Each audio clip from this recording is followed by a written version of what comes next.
Amen. Alors, aujourd'hui, nous allons continuer notre étude tranquillement. N'est-ce pas?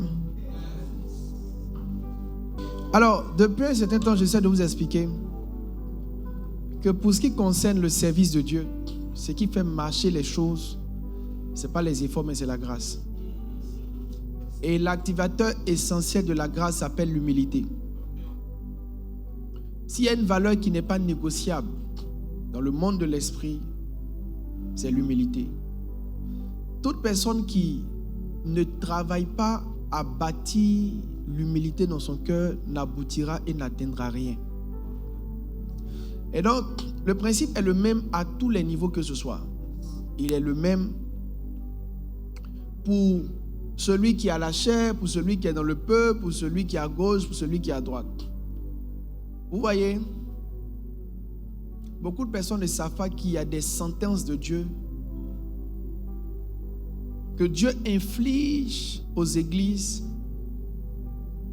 Bien que le pasteur fasse l'effort de garder son cœur humble, le peuple même peut échouer dans son aptitude à rester humble. Dieu avait fait grâce à une église ces derniers temps de faire un grand rassemblement dans un stade. Et quand ils ont fini, ils ont commencé à poster des photos et des vidéos. Et ils ont manqué l'opportunité de rendre gloire à Dieu. Ils ont trouvé une opportunité de se présenter comme étant une église importante. Ce genre d'attitude, même si ça ne vient pas des responsables, ce genre d'attitude va bientôt attirer un jugement sur cette dénomination. D'une manière ou d'une autre, vous allez voir, ils seront divisés, quelque chose va souffler sur eux, ils seront dispersés. Quand vous lisez la Bible, beaucoup de châtiments sont tombés sur le peuple, non pas à cause de la tête, mais à cause du corps. Donc, le pauvre Élie, sacrificateur, était assis tranquillement en haut, en train de faire le travail que le Seigneur lui a demandé de faire. Ses deux enfants faisaient du n'importe quoi. Ils ont été tués, le père a été tué. Parce que personne ne peut prétendre qu'il a fait ce qu'il devait faire et que c'était aux autres de faire ce qu'ils avaient à faire. Tout le monde doit être humble.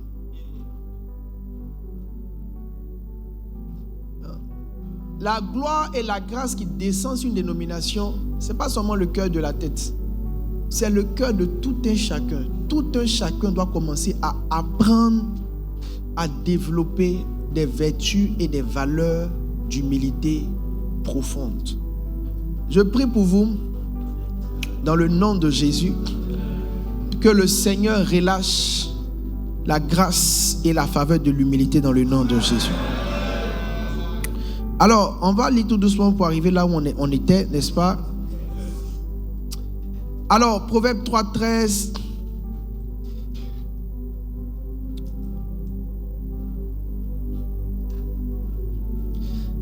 Jacques 4:1 dit: humiliez-vous devant le Seigneur, il vous élèvera.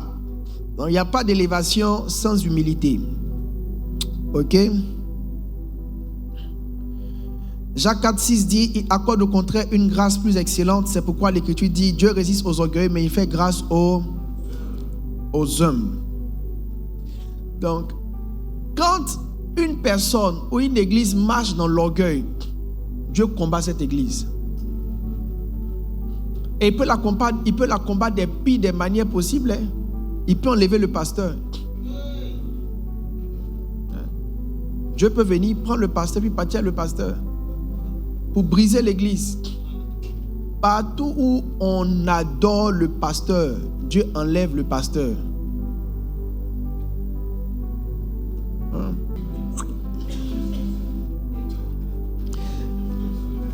Jacques 4:6, on disait que Dieu résiste aux orgueilleux, mais il fait grâce aux... Mes amis, la croissance, c'est une aide de Dieu. Tout ce qui grandit, c'est une aide de Dieu. Tout ce qui grandit, tout ce qui réussit, c'est une aide de Dieu. Si quelqu'un est en train de réussir et qu'il pense qu'il a fait des efforts, il ment. Parce que le jour où ça marche, c'est comme on vient t'aider. Quelqu'un est venu et puis la personne t'a aidé. À un moment donné, tu es là et puis quelque chose rentre dans ta vie, ça t'aide. Tout le monde ici a besoin d'aide. Tout le monde ici a besoin d'aide.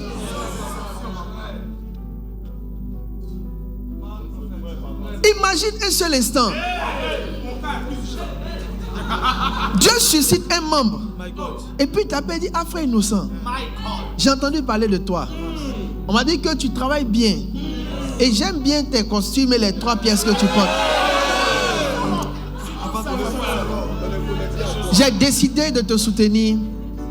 Les dimanches, ne te soucie plus de ton cas. Gagne des âmes, je paye le cas.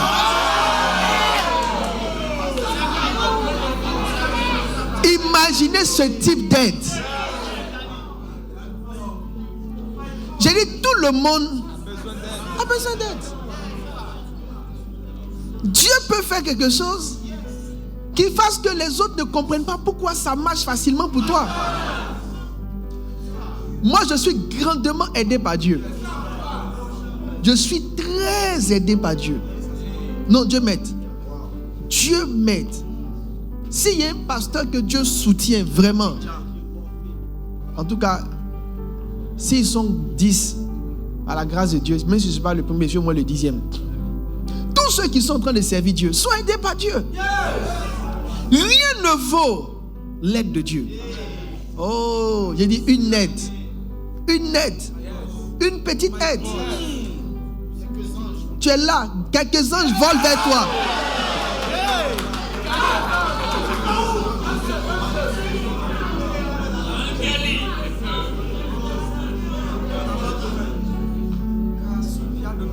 Les chantes même n'arrivent pas à répéter convenablement. Elles veulent venir, mais n'ont même pas le transport. Si Dieu les aidait,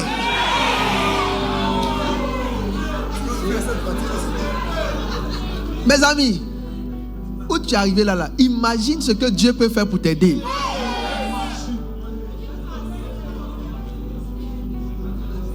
Dieu peut t'aider, mon frère, et rendre ton travail plus agréable.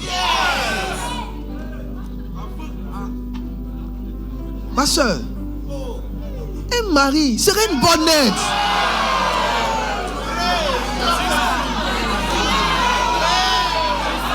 Dieu peut t'aider en te donnant un mari. Amen.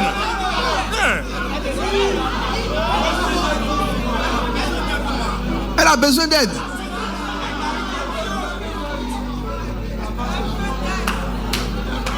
Mes amis, Dieu peut nous aider.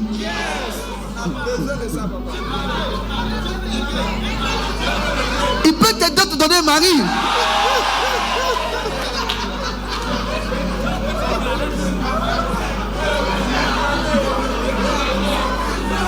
Mes amis, écoutez-moi bien. Regardez, en mettant Pasteur Mohamed dans ma vie, c'est une grande aide que Dieu m'a donnée. C'est-à-dire qu'il a voulu raccourcir mon ministère, mais de façon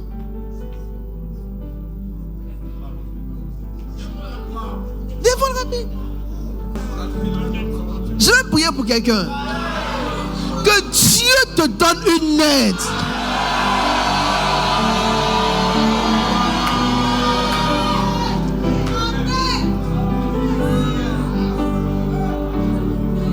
Les gens qui sont assis sont en train de relâcher une bénédiction terrible.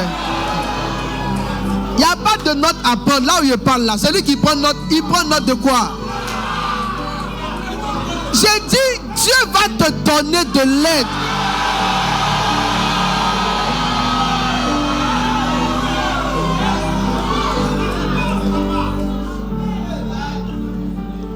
Mon témoignage et ma conscience du ministère, c'est l'aide de Dieu. Moi, Dieu m'a beaucoup aidé. Dieu m'a beaucoup aidé.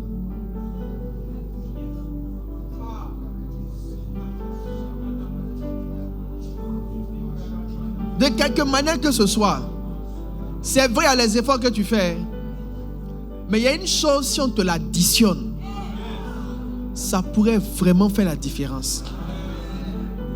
Il y a une chose, si on te l'additionne, ça pourrait vraiment faire la différence.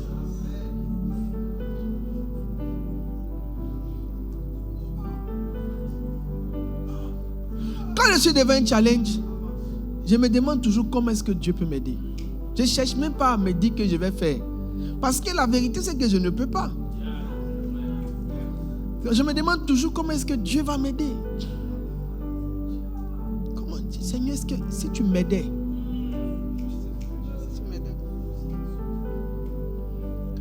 J'étais plus à la matinale ces 2 jours-là. Je n'étais pas très connecté. Donc quand je suis revenu à la matinale, je faisais une réunion avec le pasteur Claude. J'ai dit, vraiment, la matinale là, je ne suis pas très, très heureux parce que quand je suis là, ça monte, ça monte, ça monte. Donc pour que ça monte, il faut que je fasse au moins mardi, mercredi, jeudi. Mais je ne peux plus faire parce que je dois écrire. J'ai commencé à écrire, j'ai écrit beaucoup de choses d'ailleurs. Donc, j'ai décidé donc juste de venir que le vendredi. Mais avant, pour que tu atteignes un certain nombre le vendredi, il faut que tu commences depuis mardi. Et puis chaque jour, ça monte un peu. Et puis vendredi, tu auras quelque chose. Et non. Moi, j'ai venu vendredi. C'est ce que je sens. Il faut que j'écrive les livres. Parce que depuis que je suis là, Dieu m'a montré que c'est la saison des livres. Et puis, on est là. Et puis, un coup, vendredi, là. Avant, on les tirait jusqu'à... Vendredi, on partait se bloquer à 400 poussières. Maintenant, on n'est même pas là. Tu apparais que le vendredi. Et un coup comme ça. Boum! Mes amis, c'est une aide. J'ai été aidé. J'ai été aidé.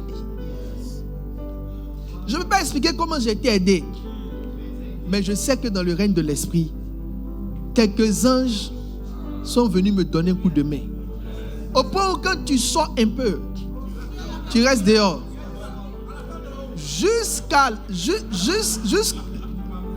Ça t'a pris aussi. Il n'y a plus de place. Et c'est resté comme ça jusqu'à la fin. C'est une aide. Il y a des gens ici, si on les enlève dans mon ministère ne sera plus le même. Donc un gars comme Pasteur Beaufort, c'est une grande aide que Dieu m'a donnée.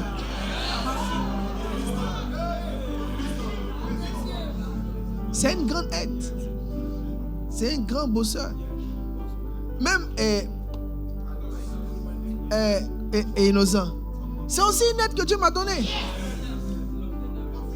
Pasteur Claude, c'est une grande aide que Dieu m'a donnée. Le dangereux Igwe, c'est une aide que Dieu m'a donnée.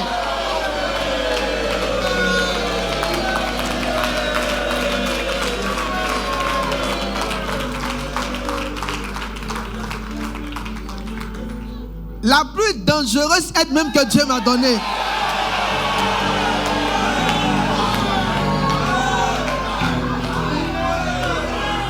Actuellement, c'est ma consolation. Je sais que quand je vais finir toute cette souffrance que je vais rentrer, j'aurai droit à un massage particulier. C'est ça qui me console actuellement. Frère.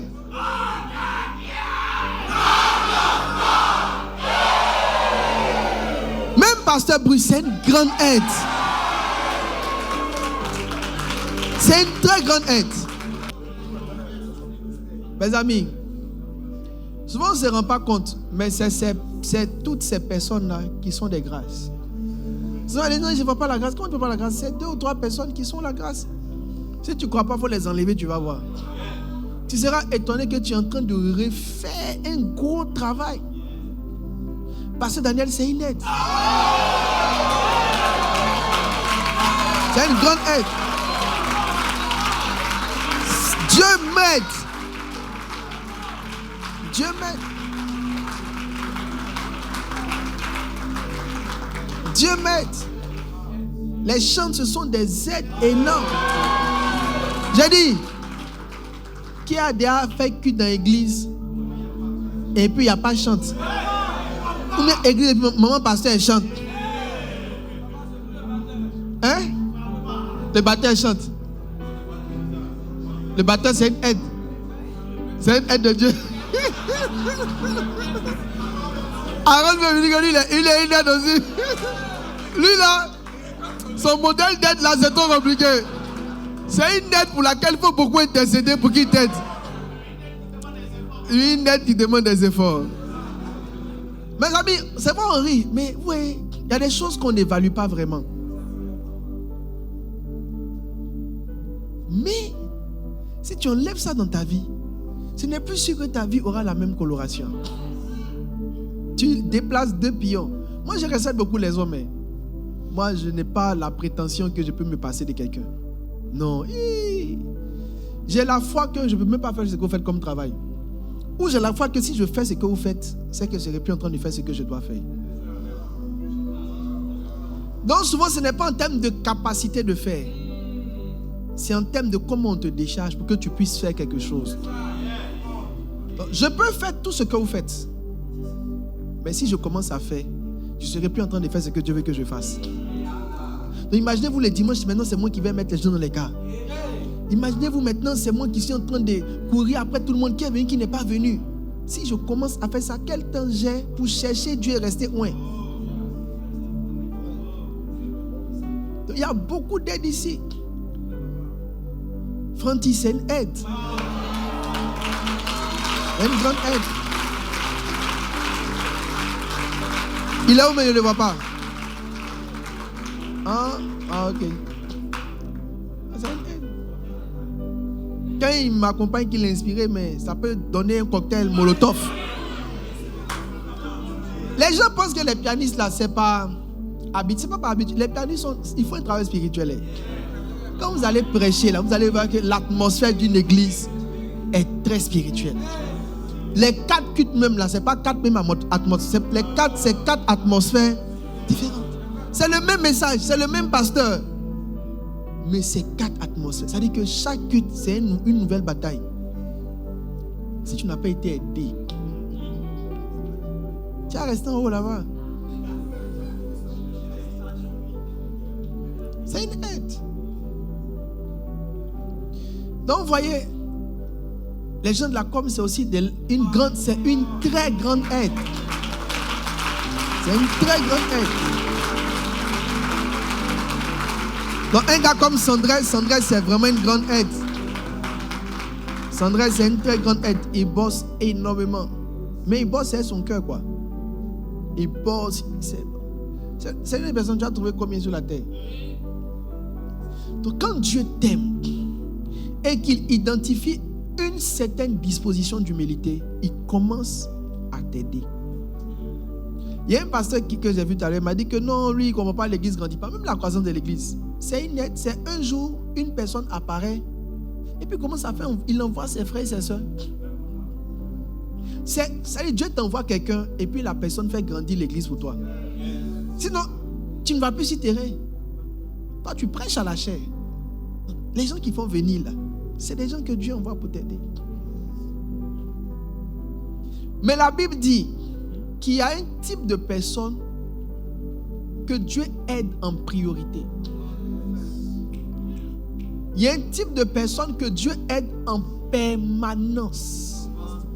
Il y a un type de personne que Dieu aide sans réserve. Quand ils pensent, avant même que leurs pensées ne deviennent paroles, Dieu s'est déjà levé pour accomplir. Ce sont les gens humbles. Quand tu es humble, Dieu t'aide. Demandez à tous ceux qui vivent sous le bain de la grâce qu'ils vous expliquent. Il n'y a rien de logique. Dieu les a aidés. Je disais à mon épouse hier, je lui ai dit que je me sens aidé par Dieu. Je lui ai dit ça, je lui ai dit que je sens que Dieu m'aide. Dieu m'aide. Même la conférence. C'est quelle église tu lances enveloppe et puis les gens payent sur coup? Donc, pour prendre, il faut parler beaucoup. Quand les gens prennent, il faut prier beaucoup. Oui. Oui, mais c'est autre sujet là. On ne dit pas la même chose. Il faut prier pour qu'ils renvoient tes enveloppes. Tu donnes des trucs. Ceux qui étaient là sur place, ils sont dépouillés. Ceux qui ont suivi le culte en ligne, en venant là, ils sont venus leur argent en même temps. C'est une grande. Tu dois prier que Dieu t'aide. Mes amis, si Dieu nous aide. Moi, quand je me lève le matin, je dors le soir, je m'attends à l'aide. Hein. Je me dis, qu'est-ce qui peut se passer? Et puis ma vie va prendre une tournure différente. Regardez, j'étais ici un mercredi, j'ai porté ma forte chemise rouge, là, j'ai monté quoi. J'ai dit, les musiques des rappeurs vont devenir un problème. Il a dit, c'est ici. Quelqu'un a coupé, je ne sais pas où c'est parti. C'est parti quand c'est arrivé sur un plateau télé. On m'a aidé. Chaque fois qu'il y a palabre, ça sort seulement. Je suis aidé actuellement.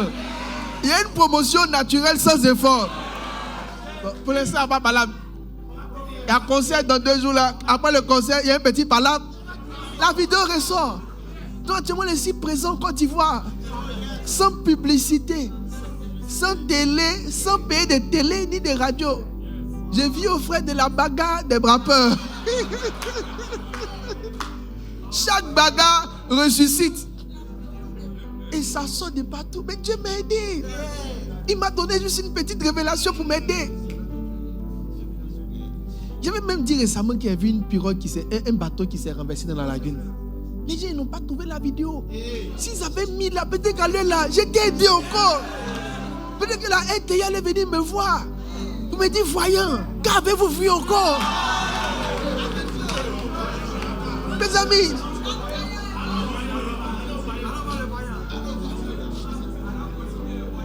regardez, Dieu peut te livrer avec une chose tellement bête.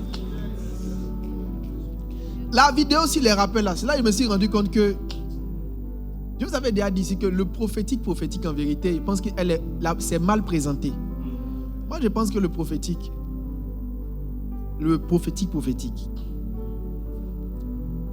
c'est l'intimité avec Dieu. Plus Dieu est à l'aise avec toi, il va te dire des choses. C'est ce que je pense. Bon, on ne prend pas tous nos cultes pour prophétiser, mais la petite chose qu'on a dit là, c'est sorti à la télé. C'est l'aide de Dieu.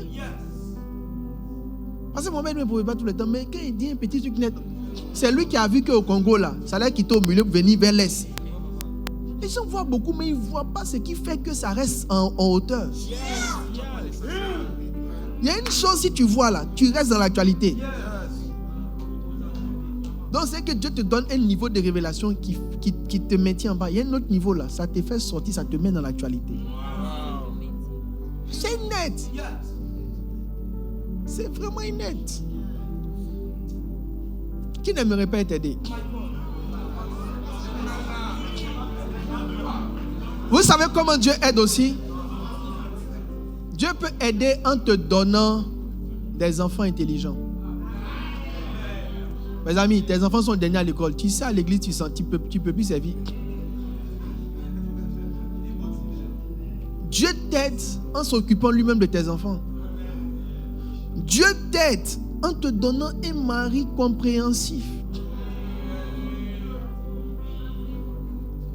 Il t'aide. Il y a plein de femmes ici qui n'apprécient pas leur mari, mais tu sais, une autre femme pourrait te donner de l'argent pour ton mari parce que lui au moins te laisse durer à l'église comme tu dures et c'est pas palpable dans ton foyer. La plupart des femmes, leur problème là, c'est un mari qui ne comprend pas ce qu'elles font. Donc elles ont de grands ministères, mais elles n'ont pas un mari qui leur permet d'exercer le ministère. Que Dieu nous aide. Que Dieu nous aide. Que Dieu nous aide. Dieu peut t'aider. Un bon travail mais avec un bon salaire, même c'est une bonne aide aussi.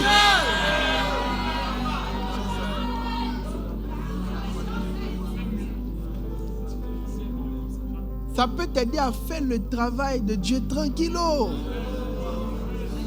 Assieds-toi.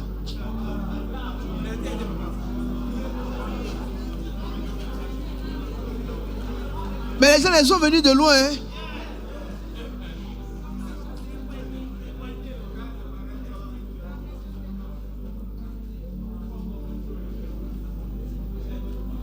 Non, honnêtement, hein, le ministère, c'est une aide. C'est vraiment une aide. C'est un coup de main. L'année passée, ma mère spirituelle m'a aidé en m'exposant dans sa conférence. Elle m'a fait une grande lumière. Hein? Elle m'a mis sous des projecteurs. Une bonne passe même. Sans transpiration. Ils ont mis mon visage sur les partout. Je n'ai pas payé pour être sur les panneaux. Est-ce que ça m'a fait du bien? Oui, bien sûr.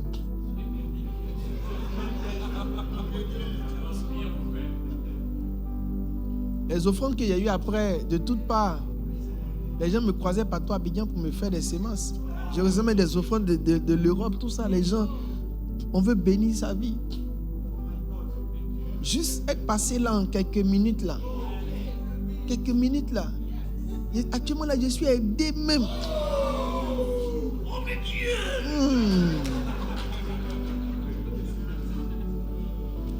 Donc mes amis, quelqu'un peut vous aider.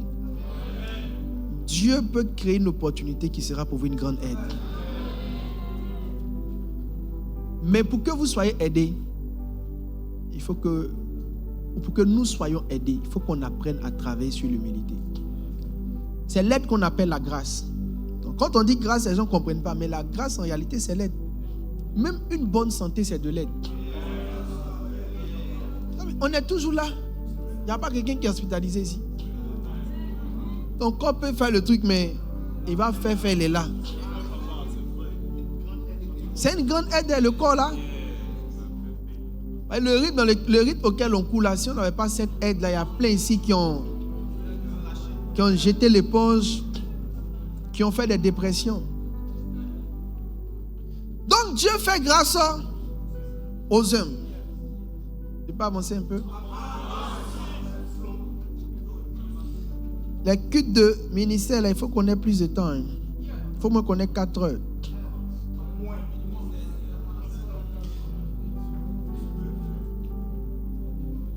Humiliez-vous parce que à travers cela, vous serez élevé à un niveau supérieur dans la vie. Jacques 4, 10. Il vous est élevé, ça veut dire tu es à un niveau A, puis tu vas à un niveau. L'une des choses qui est vraiment pénible dans la vie, c'est régresser. C'est mieux pour toi d'être en bas que d'aller en haut et de revenir en bas. Si tu ne me crois pas, il faut goûter.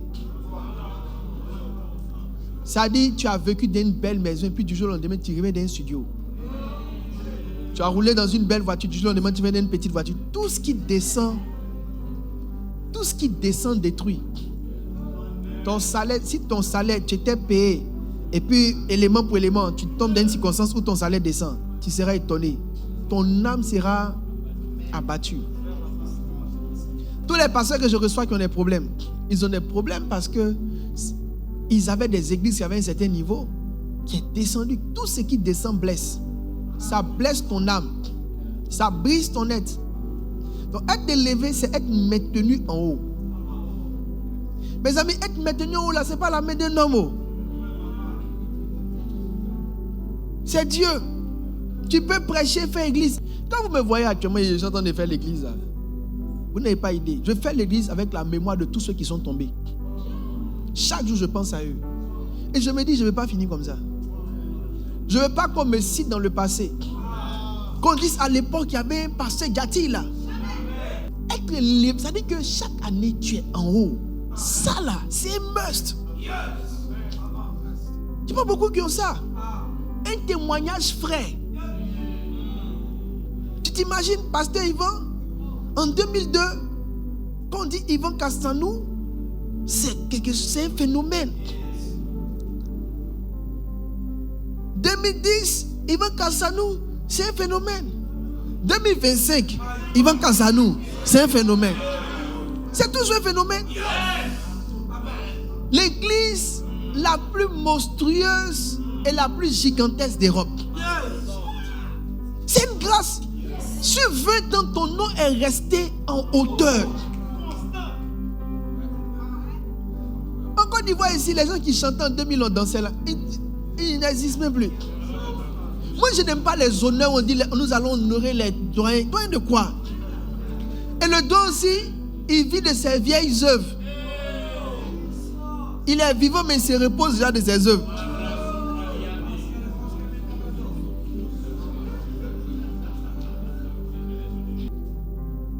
Dans 10 ans, être en haut. Les chantes. Les chantes ont besoin de cette grâce. Quand vous voyez un homme comme Nathanaël Bassé, c'est un ancien. Mais à l'heure encore là, il fait mal plus que jamais même. C'est l'aide de Dieu. Moi, je le connais il y a longtemps. Hein. Je le connais depuis de longues années. Mais je l'aime plus maintenant même que par le passé. C'est l'aide de Dieu. Et puis c'est étrange.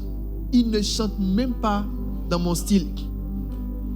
Il n'a pas mon style de musique. Il a un style à lui bizarre. Mais de toute façon, ça me plaît. Le cantique que j'écoute le plus, c'est les cantiques. Quand vous voyez le rythme du cantique, moi, je n'aime pas les trucs qui sont trop moins. Ça peut me tuer. J'ai besoin de la dose.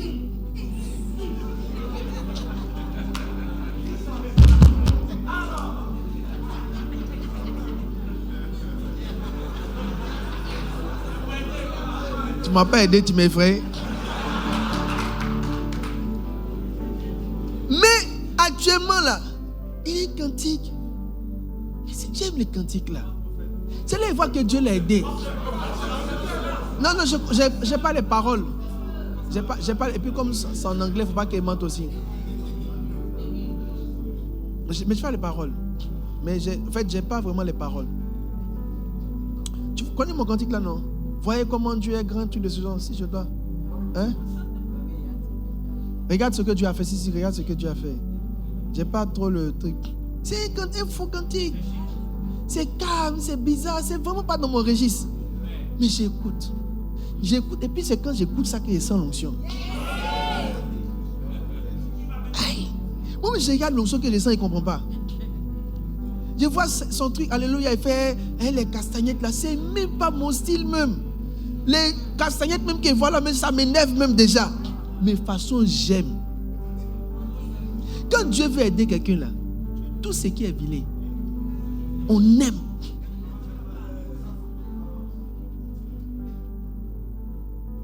Et ça fait longtemps qu'il est là.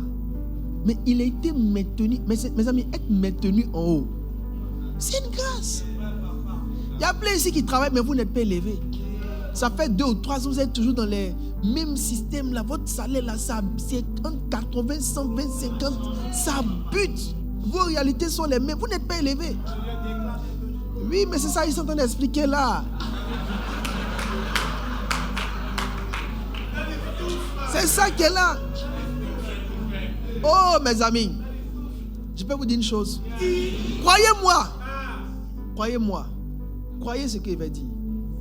Ton niveau financier est l'équation de ton humilité.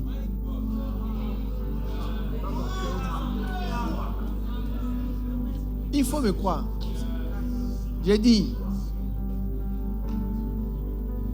l'argent que tu as là, Dieu pèse ton humilité, ton orgueil pour définir comment il te bénit.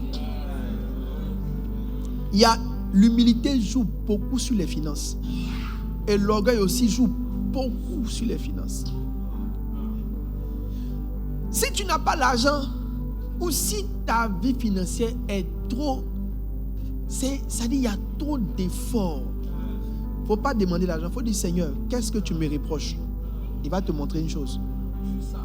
Au fait, comme Dieu n'aime pas l'orgueil, il met toujours un petit problème dans la vie des orgueils. Et puis il laisse ça comme ça. Il laisse ça mijoter. Quelqu'un et moi? Que vous soyez élevés. Ma prière pour le centre, il ne faut pas qu'on dise qu'à l'époque là. Non. Dans 10 ans, le centre doit être comme ça. Dans 20 ans, le centre doit être comme ça. Dans 30 ans, le centre doit être.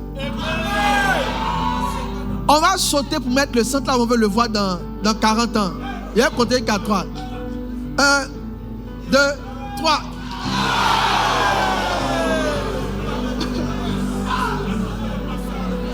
Dans 50 ans, on va mettre encore le centre. 1, Mais les gars, il faut bien monter. De toute façon, monter, c'est qu'on va pas loin. 1, 2, 3.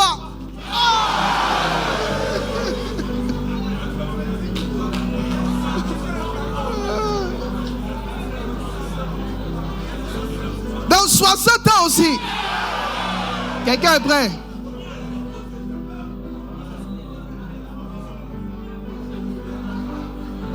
Où on sera dans, ça doit dépasser où on était dans 50 ans. Si ça ne dépasse pas là, c'est pas bien. Ah, toi, tu peux aller loin. Dans 60 ans, où on sera? Jusqu'à 3. Mes amis, il faut qu'on soit quelque part. Hein. Pardon, il faut qu'on aille haut. Hein. Quelqu'un est prêt? 1. Où on sera dans 60 ans? Ça dit que tu vas... C'est prophétique. Hein? 1. Si tu as un voisin qui ne saute pas, c'est notre sorcier. 2.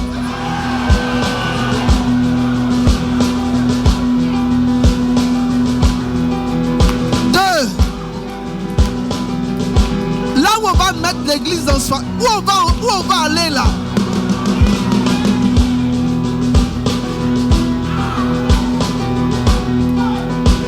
Est-ce que tu es prêt? Tu es prêt à envoyer l'église en hauteur de 60 ans? 3!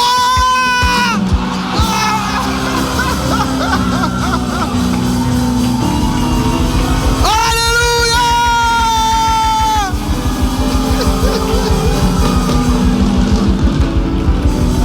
Amen.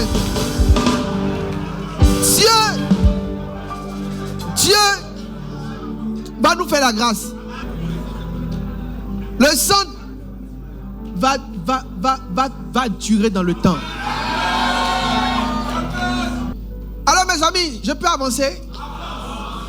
Qui aime le culte des ministères? Qui a un problème avec le culte des ministères?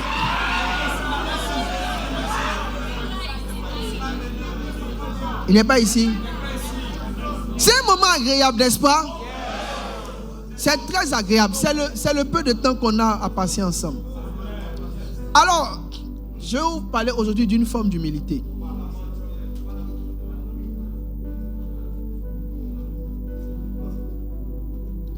L'humilité de répondre aux instructions.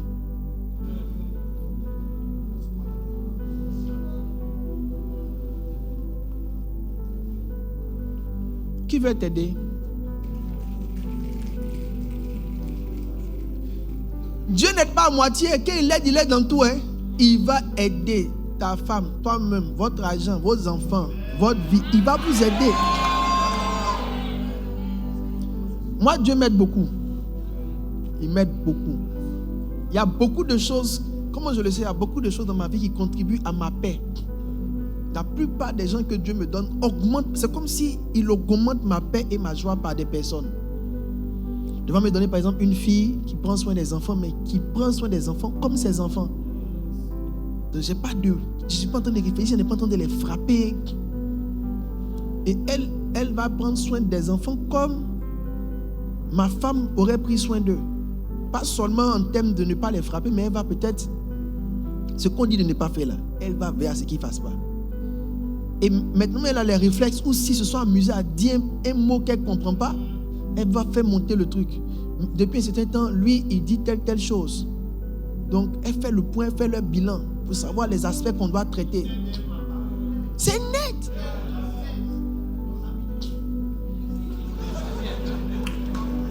Elle va te dire, non, l'enfant a utilisé tel mot. Ça fait 3 fois qu'il utilise tel mot. Donc, elle comprend notre système d'éducation des enfants. Donc, elle arrive maintenant à voir dans leur manière de faire les choses qu'on aurait estimé que ce n'est pas bien. Et il va faire le rapport. Quand elle fait le rapport maintenant, ils vont m'envoyer le secrétaire. Mais moi, je vais envoyer maintenant au général. Général d'armée. Elle va faire la confrontation avec les individus. As-tu fait telle ou telle chose? Quand c'est affirmatif, elle enclenche maintenant. Elle enclenche le protocole de libération de l'âme.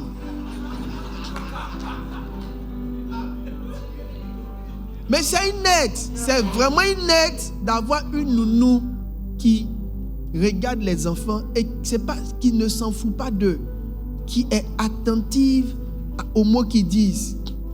Elle éteint la télé. Si ma femme dit c'est 10 minutes, elle compte les 10. C'est-à-dire qu'elle est plus dure même que ma femme. C'est moi-même qui suis obligé d'écrire. Ce sont mes enfants. Laisse-les.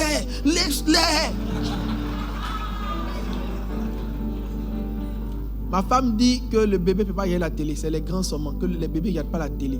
Ma fille de 1 an, la belle pleure, elle veut voir. La fille la bloque, la petite. Elle dit pas de télé. Les grands frères sont quelque part en train de regarder. Elle bloque le bébé là quelque part. Le bébé il est au loin. Le bébé il regarde de loin comme ça.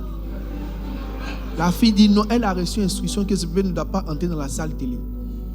J'ai dû venir tout casser. Ah, laissez. J'ai dit mais elle a envie d'être avec ses frères. Même si l'instruction est venue, quand même, un bébé comme ça, il regarde ses frères de loin, il veut être avec ses frères. Oh. Ce mot-là, c'est pas facile, hein? Mais c'est bien de voir quelqu'un qui fait ça. Et c'est une aide. Tout le monde chez moi m'aide. Donc, c'est très courant de voir le personnel venir me voir. Papa, on t'aime beaucoup. Il me dit ça tout le temps, il m'aime beaucoup. Il y a des gens qui te voient et te volent beaucoup.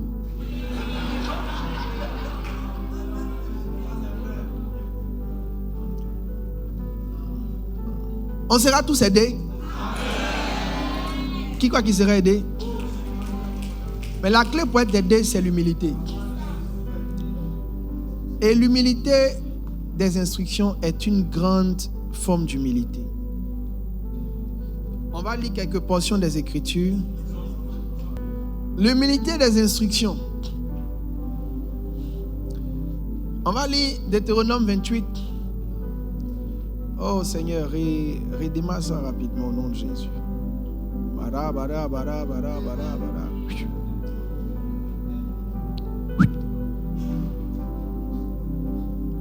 Tout a disparu. Deutéronome 28. Verset 1.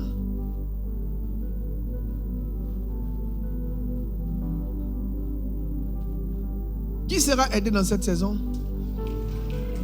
Que Dieu te donne la forme d'aide qui te convient le mieux pour cette saison. Tout ce que Dieu te donne est une forme d'aide. Récemment, pasteur Claude était très malade. C'est là qu'il a compris que Dieu l'aidait. Il a fait 1 mois ou bien combien de mois de maladie. Il est là, son corps ne le suit plus. C'est lui qui suit son corps maintenant. Ou bien, ça nous a tous effrayés. Quelqu'un peut lire Guy Martial, le seul lecteur. Prophète Harrison te dit que il t'aime beaucoup.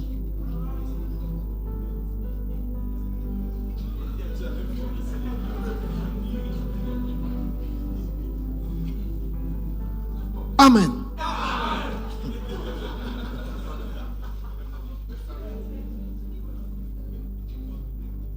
Pendant que nous sommes plongés dans une atmosphère payante de joie, d'humilité, d'amour et de partage, l'opportunité m'est donnée de pouvoir lire sans jamais retrancher, ni aliéner, sans même détourner une seule conjonction, mais de transmettre de façon fidèle selon ce qui est écrit. Alors, dans le silence de nos cœurs, accueillons maintenant la parole de sémence qui vient éclairer nos chemins.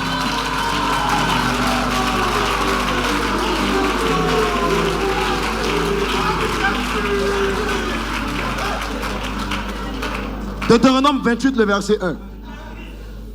Si tu obéis à la voix de l'Éternel, ton Dieu, en observant et en mettant en pratique tous ces commandements que je te prescrit aujourd'hui, l'Éternel, ton Dieu, te donnera la supériorité sur toutes les nations de la terre. Voici toutes les bénédictions. Non, merci mon frère. Amen.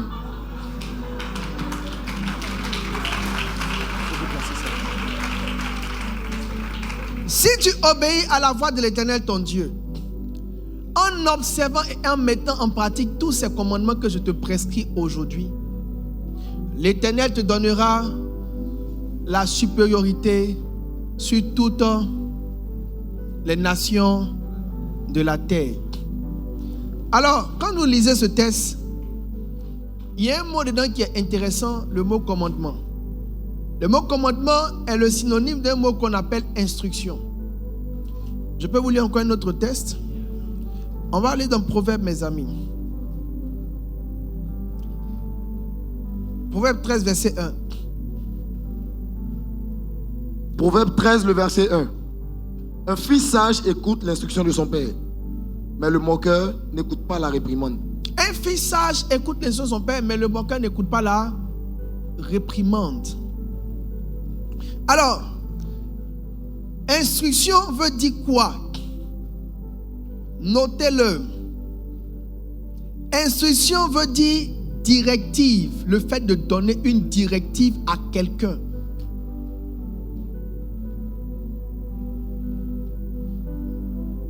Directive. Directive. Instruction veut dire prescription. Ce qui est prescrit. Quand on dit une prescription, ça veut dire quand tu payes un médicament, tu ne le bois pas comme tu veux. Il y a une prescription. On te dit 2 comprimés matin, 2 comprimés midi, 2 comprimés le soir. Le médecin met ça entre tes mains et il te laisse aller à la maison avec. Il n'ira pas voir comment tu as pris, mais tu as une prescription. Ça veut dire on t'a dit ce que tu dois faire. Ce sont tes yeux, mais tu commences à avoir sommeil. C'est comme ça que tes yeux sont.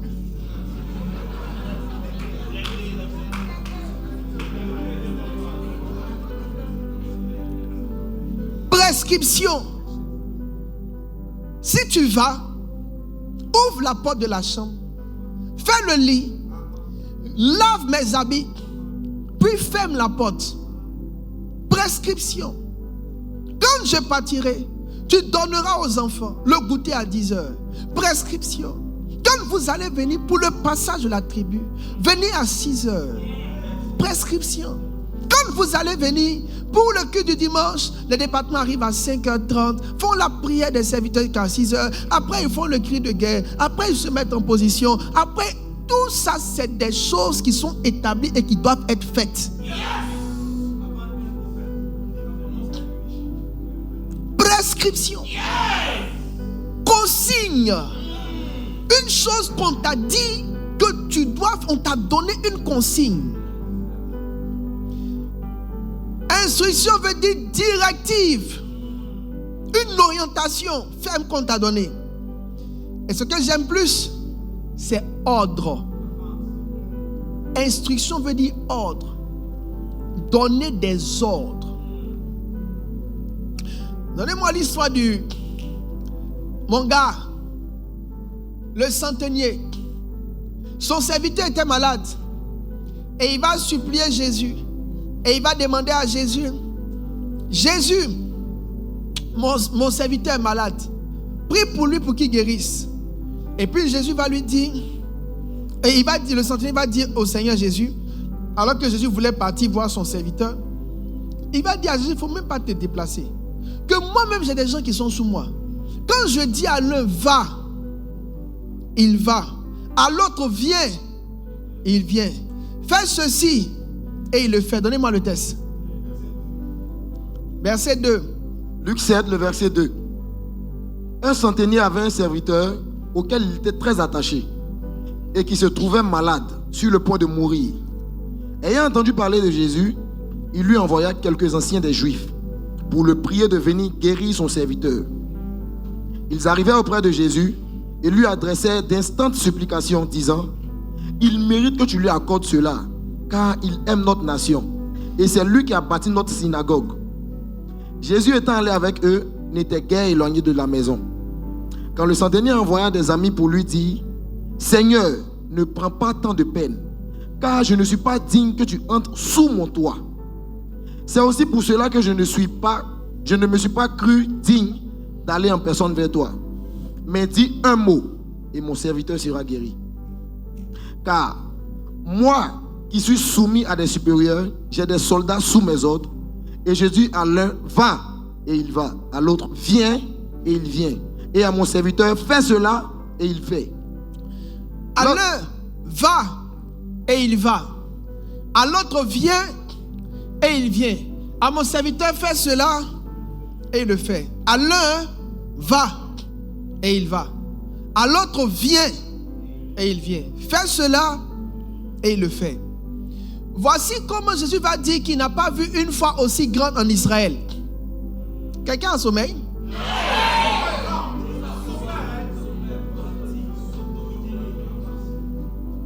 Voici comment Jésus va expliquer qu'il n'a pas vu une foi. Ça veut dire quoi? Quand il dit qu'il n'a pas vu une foi aussi grande, ça veut dire que le centenier comprend le royaume, comprend la mentalité du royaume. Et le centenier a compris comment le royaume fonctionne. Et le royaume fonctionne comment? Le royaume fonctionne par des ordres. Dans le règne de Dieu, dans le règne de l'Esprit, tout fonctionne par des ordres et des instructions. Il dit, je dis à l'un, va, et il va. Je dis à l'autre, viens, et il vient. Fais ceci, et il le fait. Et Jésus dit, ce gars-là, il a compris quelque chose que beaucoup de personnes n'ont pas compris. Est-ce que je peux aider quelqu'un maintenant? Regarde un voisin. Et dis, voisin, le royaume fonctionne par des ordres et des instructions. Dis-lui bien, voisin, le royaume fonctionne par des ordres et des instructions.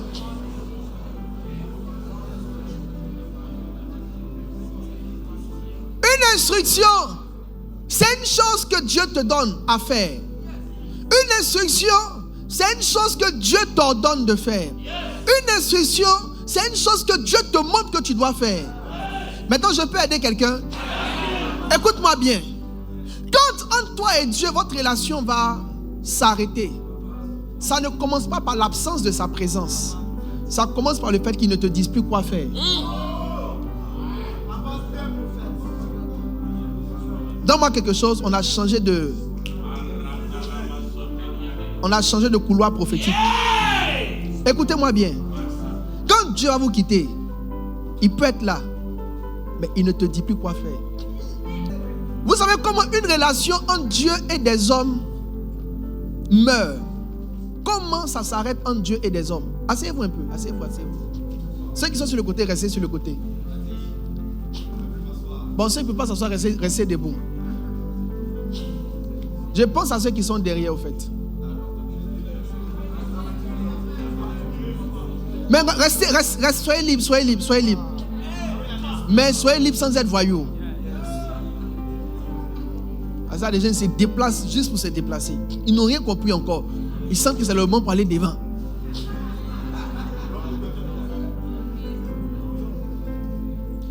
Je peux aider quelqu'un? Quand ta relation avec Dieu va s'éteindre, ce n'est même pas la présence qui sort.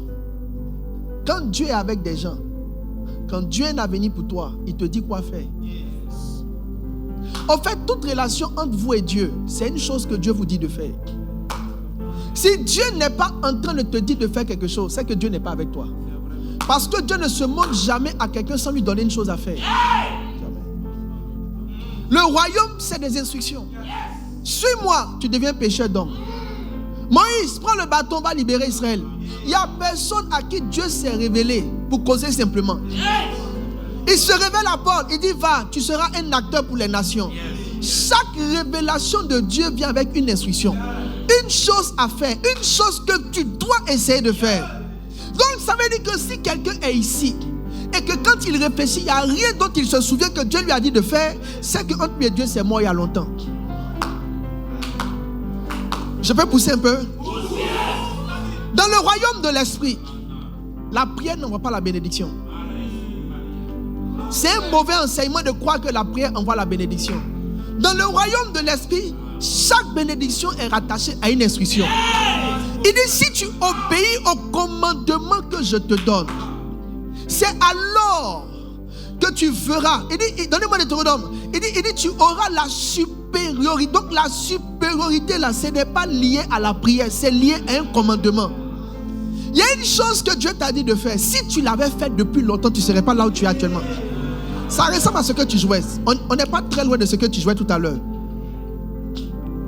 Sors même de là, va ailleurs.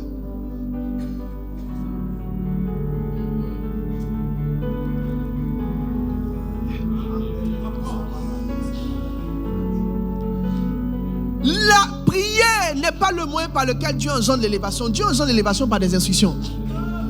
David est devenu roi quand son père lui a dit, va donner à manger à tes frères. Il y a une chose qu'on te dit, pendant que tu es en train de le faire, tu es en train d'aller vers ce que Dieu veut te donner. C'est pourquoi un enfant de Dieu doit vouloir qu'on lui dise de faire quelque chose. Parce que les choses que Dieu te dit de faire, ce sont ces choses qui apportent les choses que tu veux. Va donner à manger à tes frères. Il ne savait pas que derrière va donner à manger à tes frères, tu vas devenir roi. Chante. Derrière chanter, tu vas devenir quelqu'un. Il y a une chose qu'on te dit de faire. Ce que tu dois devenir est derrière ce qu'on t'a dit de faire. Va donner à manger à tes frères. Qui aurait pu croire que simplement aller donner à manger à des gens pouvait engendrer la royauté? Qui aurait pu croire que simplement aller sur zone, prendre des gens, les mettre d'un quart, aurait pu engendrer la royauté? Il y a une chose que tu dois devenir. Cette chose est derrière une chose qu'on te dit de faire. Quelle instruction t'a été donnée?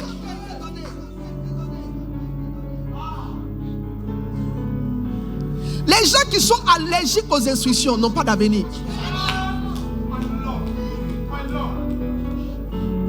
On ne me dit rien. Je fais ce que je veux. Pousser. Je fais les choses quand je le veux. Je fais les choses comme je le veux. Si tu fonctionnes comme ça, tu es en train de ne rien devenir. Parce que pour pousser encore plus loin, pour garder les gens humbles, Dieu a fait en sorte que chaque mouvement d'élévation soit rattaché à une chose que quelqu'un te dit de faire. Il y avait l'huile sur la tête de David. Mais David est devenu roi quand son père lui a dit, va donner à manger à tes frères. Ce que tu as vu en songe, ce n'est rien. Ce que tu as vu en rêve, ce n'est rien. Ce qu'on a dit sur ta vie, ce n'est rien. S'il n'y a pas une chose qu'on te dit de faire, que tu es en train de faire, tu es certainement en train de rater quelque chose. Dans le royaume, dans le règne de l'esprit, les changements de niveau vont avec des commandements.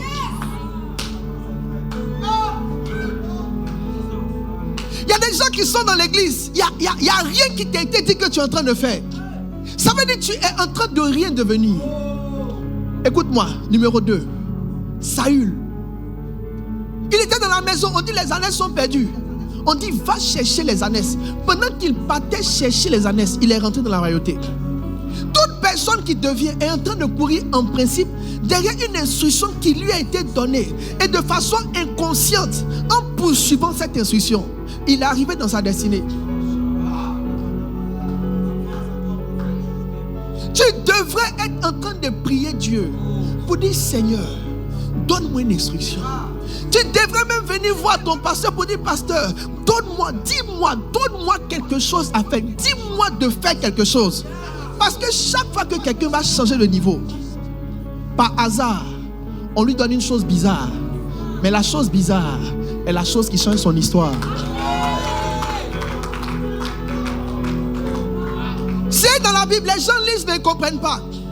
Ce que tu fais dans l'église, l'instruction, là où on a tendu la main et on t'a envoyé sur le chemin qui va te conduire vers ta royauté. Mais si tu es allergique aux instructions, tu vas rater ta vie.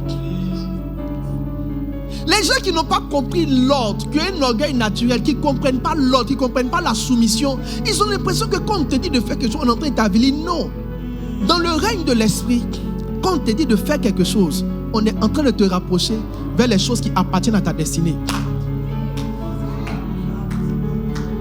Je peux dire quelque chose à quelqu'un? Il dit, celui qui m'aime, garde mes commandements. Celui qui m'aime, ça veut dire quand quelqu'un m'aime, là où je vois qu'il m'aime, la manière dont j'observe l'amour qu'il a pour moi, c'est quand il est en train de prendre mes ordres et de faire ce que je lui dis de faire. Un commandement, c'est un ordre. Ça veut dire que Dieu ne lit pas l'amour dans l'adoration. Dieu lit l'amour dans l'obéissance à des instructions. Aussi longtemps que tu n'es pas en train de faire une chose qui t'était demandée, Dieu te dit la vérité. Dieu n'est pas en train de t'aimer. Ou Dieu n'est pas en train de ressentir l'amour que tu as pour lui. Le royaume des cieux fonctionne avec des choses à faire. Dans le royaume des cieux, les choses fonctionnent avec des choses à faire. Il faut que tu aies quelque chose à faire. Il faut que tu sois en train de faire quelque chose. Ce que tu fais est ce qui te conduit. Donc Dieu a fait en sorte que personne ne devienne sans instruction. Pourquoi? Parce qu'il sait que les instructions, il faut être un pour les suivre. Et comme il sait que les orgueils n'aiment pas les instructions, il a caché leur destinée derrière un ordre. Il a caché leur mariage derrière un ordre. Sois patriarche. Tu dis que tu es fatigué, tu ne veux plus être patriarche. On t'a enlevé, mais tu n'as pas su que 2025 était l'année où tu allais mettre un homme dans ta tribu.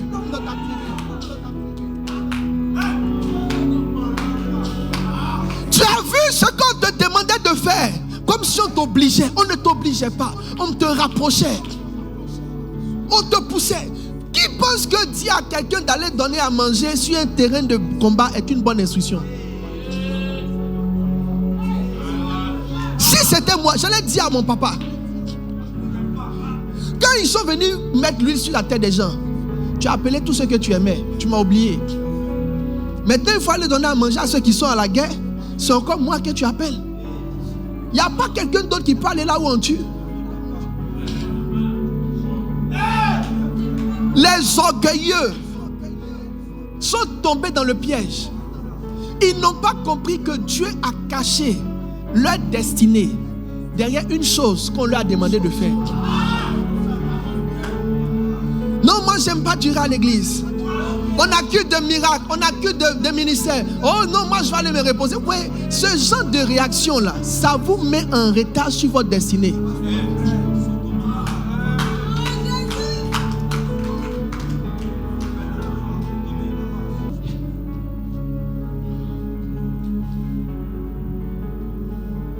L'éternité va révéler le cœur des gens.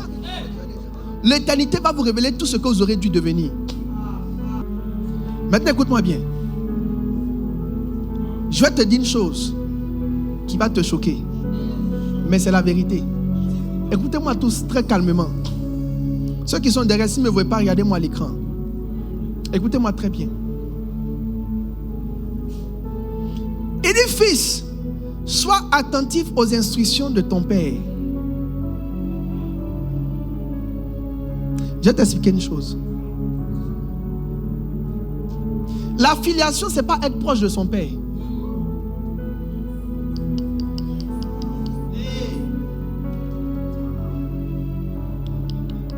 C'est pas vrai.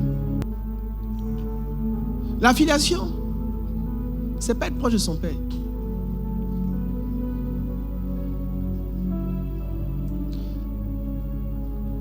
Si tu veux comprendre la filiation, si tu veux savoir le type de relation que tu as avec ton père, si tu veux voir la place réelle que tu as dans sa vie, il faut voir s'il continue de te demander des choses à faire.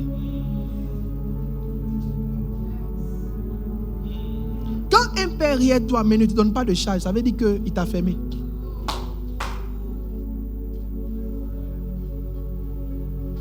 Donne-moi quelque chose d'autre, j'ai changé encore de ligne spirituelle. Quand un père rit à toi, mon fils, ma fille, ça va, et puis il ne te donne rien à faire, c'est qu'il n'y a plus rien de vous.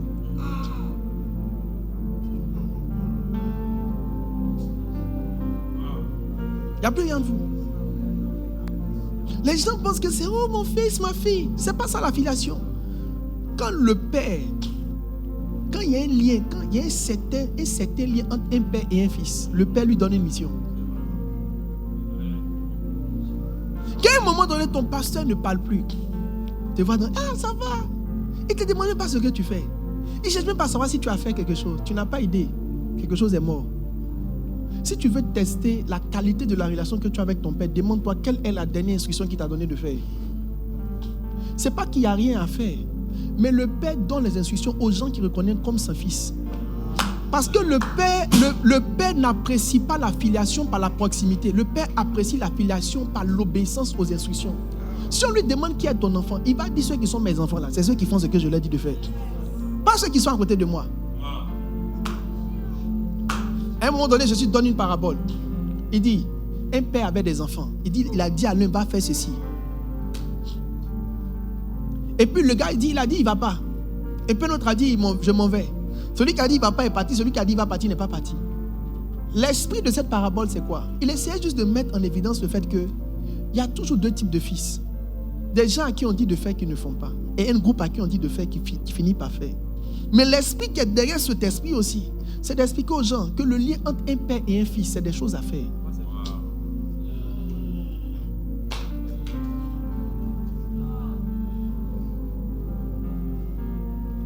Quand j'ai connu Pasteur Mohamed, je sentais que quelque chose me manquait. Je partais le voir. Je faisais mes offrandes. Je lui donnais pas de l'argent, j'apportais mes offrandes. Je faisais des offrandes très puissantes. Mais je sentais que quelque chose me manquait. Il était toujours bien gentil à moi, mais quelque chose me manquait. Parce qu'avec le temps, c'est comme si être proche, c'est pas ce que je voulais. Quand on partait au croisade, je voyais son protocole attraper son sac. Il avait un autre fils, Pasteur Job. Je voyais son assistante même faire son café. C'est à ça que j'aspirais. Il y a un niveau de l'affiliation où tu te sens fils par ta capacité à aider un père. Ça dit donc vraiment, à un moment donné, si vraiment ton esprit est connecté, c'est comme si ça te hante. Je veux faire quelque chose. Un jour, j'ai débarqué à Kodège comme un fou. Je suis allé dans le bureau, j'ai dit aujourd'hui, je prends ton sac, les potes. Et ça dépassé Mohamed. Spirituellement, même c'est ouin. Physiquement, même là aussi, là, c'est chargé. Donc, n'importe qui ne peut pas prendre ce sac-là. Il y a des sacs qu'on ne prend pas parce qu'on a envie d'aider. Parce qu'il y a trop d'enjeux dans le sac.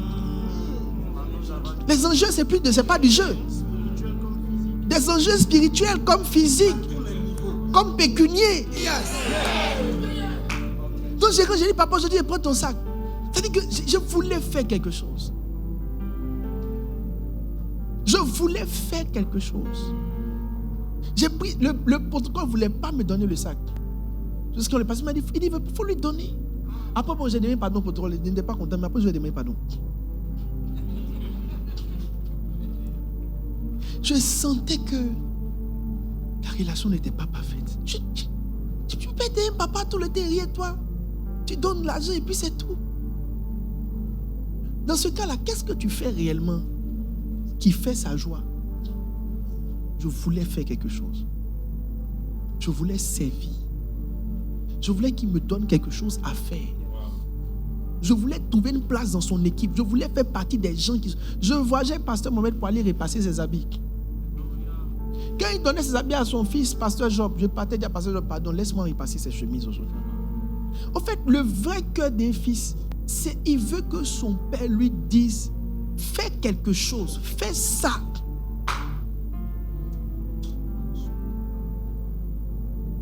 Parce que quand ton père te donne quelque chose à faire, c'est l'opportunité qu'il te donne de toucher réellement son cœur.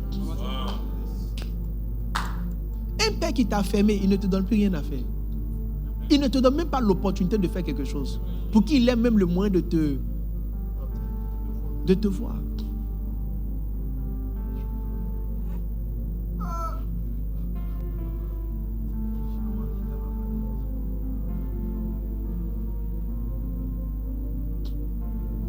Votre manière de chercher Dieu n'est pas la bonne manière. Ce n'est pas la bonne école. Vous fuyez les instructions et les choses à faire. Or, c'est dans les choses que vous faites. En fait, Tout l'amour qu'on a pour vous est dans les choses qu'on vous demande de faire. Ce n'est pas juste une chose qu'on te demande de faire. C'est une manière de dire, quand j'ai regardé tout le monde, j'ai trouvé en toi tellement d'affection, tellement de confiance, que c'est sur toi que je m'appuie pour que cette chose soit faite.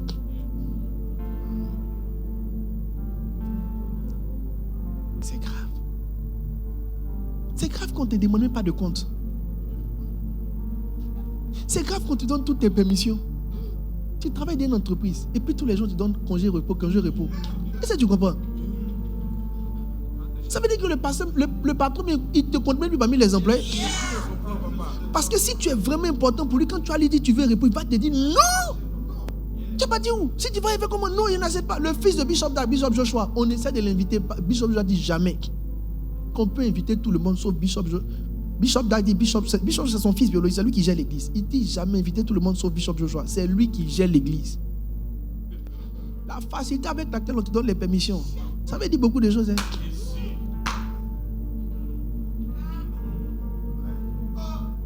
Viens me reposer 3 mois. Ah, tu es 3 mois, va te reposer. Ça te dit rien. On ne pleure pas. On n'insiste pas. On te laisse faire.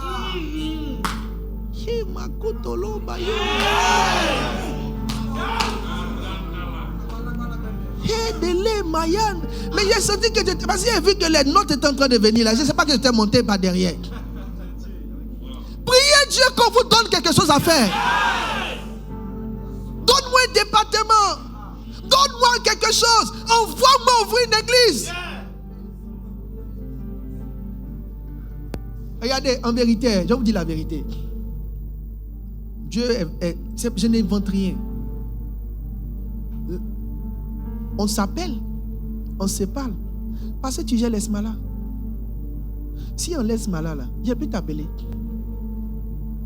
Ou bien. C'est une chose que je te donne à faire qui amplifie nos rapports. Donc quand tu veux que nos rapports soient amplifiés, tu dois prier pour que je te donne plus de choses à faire. Parce que moi-même ne m'appelait pas. Et puis un bon matin, il dit va faire répit. C'est comme si Dieu a entendu mes prières. J'ai cherché une opportunité de servir.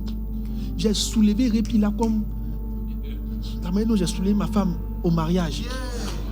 Elle dit je ne l'ai pas soulevé, je l'ai soulevé au mariage.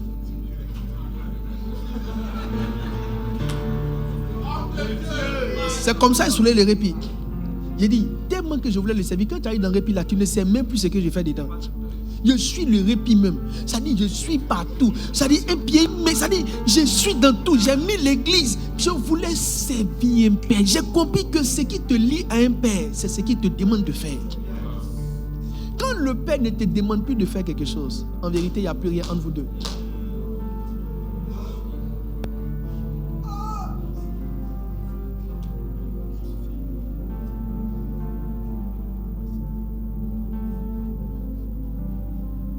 Pierre, viens, je te ferai pécheur d'homme. Pierre, m'aimes-tu? Il n'y a pas amour et puis on ne te donne pas quelque chose à faire. Et dit, Pierre, m'aimes-tu? Il faut aller faire quelque chose. Dans le royaume là, il n'y a pas camaraderie pourrie. Qu'on se voit net, va faire quelque chose. C'est ça là qui montre que entre toi et moi, il y a quelque chose. Tout ce que j'ai envoyé sur les églises, vous êtes bénis. Ça veut dire que je vous estime.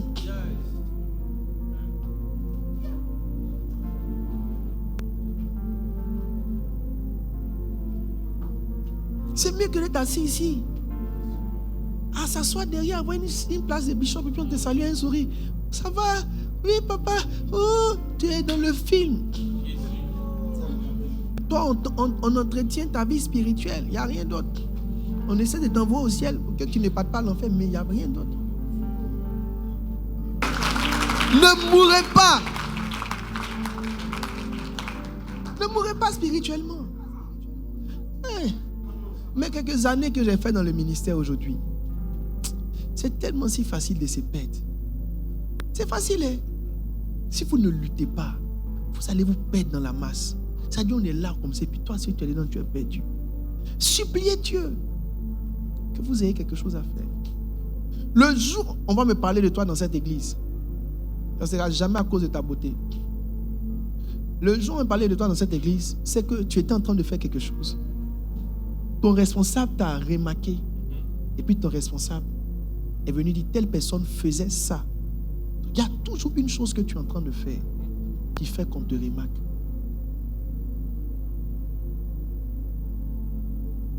Pour tout ce qui est ici, qu'êtes-vous en train de faire? Et ceux qui sont en train de faire, pourquoi vous ne comprenez pas que c'est la chose là même qui fait que? Le jour où tu enlèves cette chose, tu seras étonné, tu vas devenir comme un film transparent.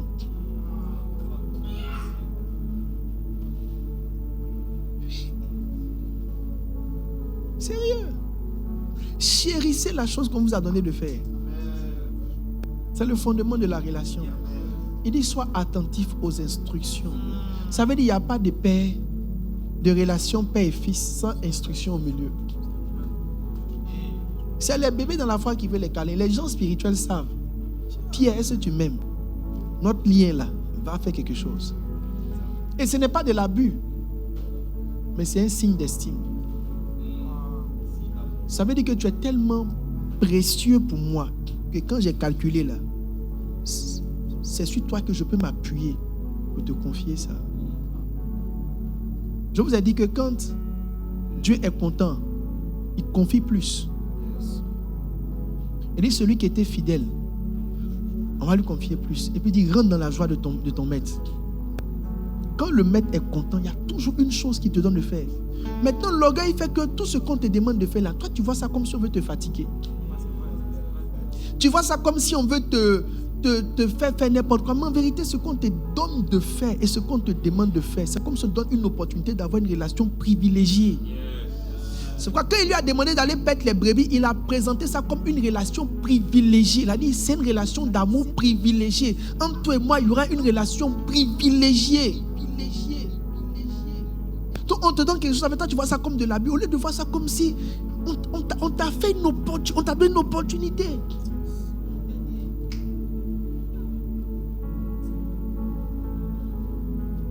Il n'y a pas de relation. Si ton père dans la foi est un homme concentré en train de servir Dieu, votre relation ne peut jamais se bâtir sur le sourire. C'est forcément sur le travail. Donc, changez votre vision des choses qu'on vous demande de faire. Parce que le royaume est un royaume d'instruction. C'est pendant que tu fais que Dieu aussi est en train de faire.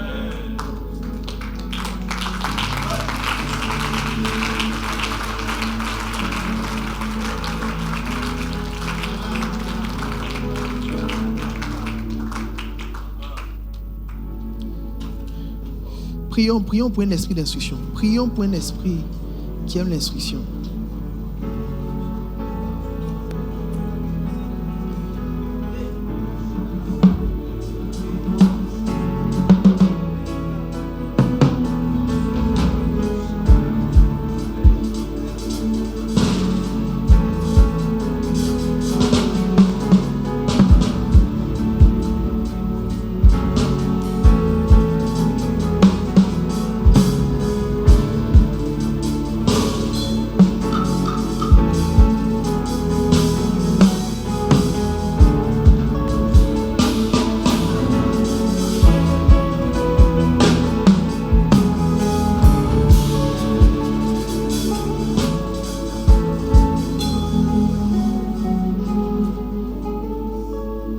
Je vais vous dire une chose.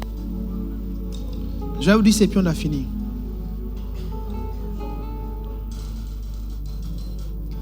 Quand j'ai dit aux gens, il ne faudrait pas que votre vie chrétienne soit seulement dans le culte du dimanche, les gens ne me croient pas.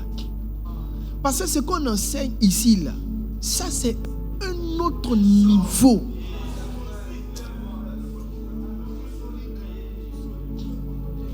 Il dit ceci, Proverbe 5, 23, il dit, il mourra faute d'instruction, il mourra faute d'instruction, il chancellera par l'excès de sa folie, il va mourir. Ça veut dire que quand quelqu'un n'est plus en train de faire quelque chose, on dit quand il n'y a plus d'instruction, c'est qu'il y a la mort qui n'est pas loin.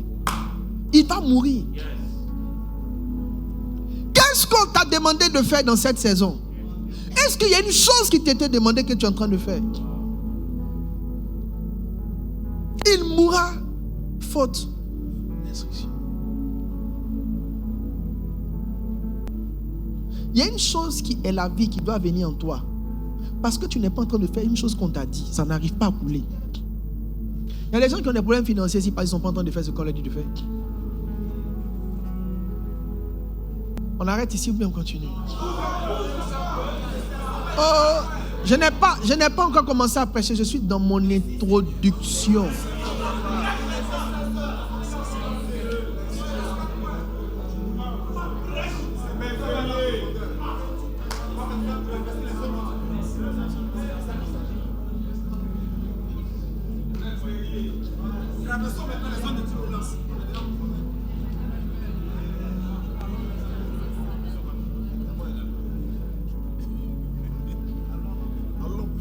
Non, le message même là est fort.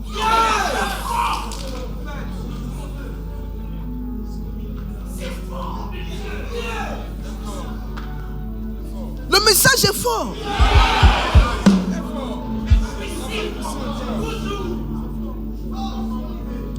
Regarde. Il y a une chose qu'on ne te dit pas.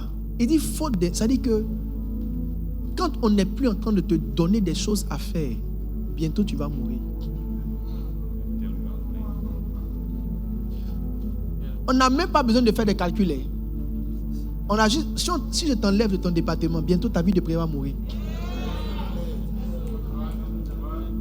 Ça veut dire que tu viens à l'église et puis c'est comme si tu ne sais même plus à quoi tu... Même si ton nom c'est pasteur, tu peux venir et puis tu ne sais même plus à quoi tu sers dans l'église. Ça veut dire, quand il n'y a plus rien qu'on te donne de faire, quelque chose va commencer à mourir. Avant même de tuer ton argent, ça va tuer même ton intimité avec Dieu. Tu vas te rendre compte que c'est la charge que tu avais là qui entretenait ta relation avec Dieu. Et des fois, ça dit, si on ne te dit plus fais ça, quelque chose va commencer à mourir en toi.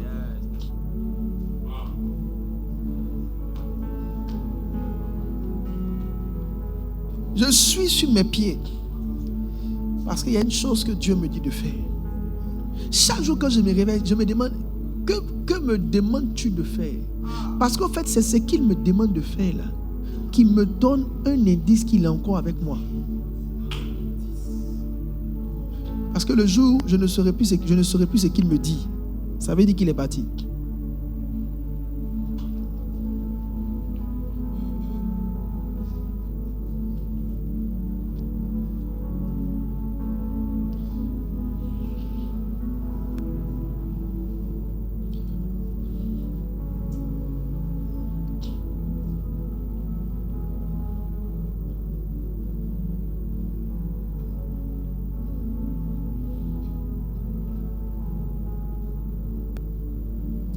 Les différents registres de l'instruction. Ah, c'est toi. C'est jouissif. Quelqu'un reçoit quelque chose? Personne n'est spirituel si on n'est pas en train de lui donner quelque chose à faire. Quand Dieu va vouloir te prendre au sérieux, il te met sous quelqu'un qui te dit de faire quelque chose. Quand personne ne te dit rien, que toi-même tu te dis tout, c'est que Dieu te propose au sérieux. Il dit quand tu étais un enfant, on te laissait faire ce que tu voulais faire. Il dit mais quand je considère que tu es grand, on va te mettre une ceinture et t'envoyer. C'est-à-dire qu'il dit quelqu'un d'autre va t'envoyer là où tu ne veux pas aller. C'est ça le signe. Les types d'instructions, je vais vous donner juste un ou deux types d'instructions. Même les registres, ce n'est pas les types, c'est les registres. Il y a les types d'instructions et puis il y a les registres de l'instruction. Il y a différents registres. Le registre numéro 1 de l'instruction.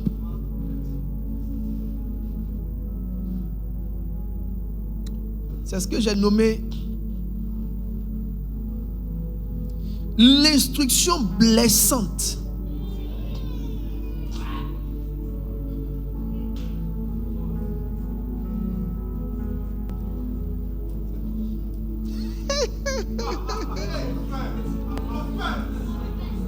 Écoute, il n'y a personne ici qui est en train de m'aider.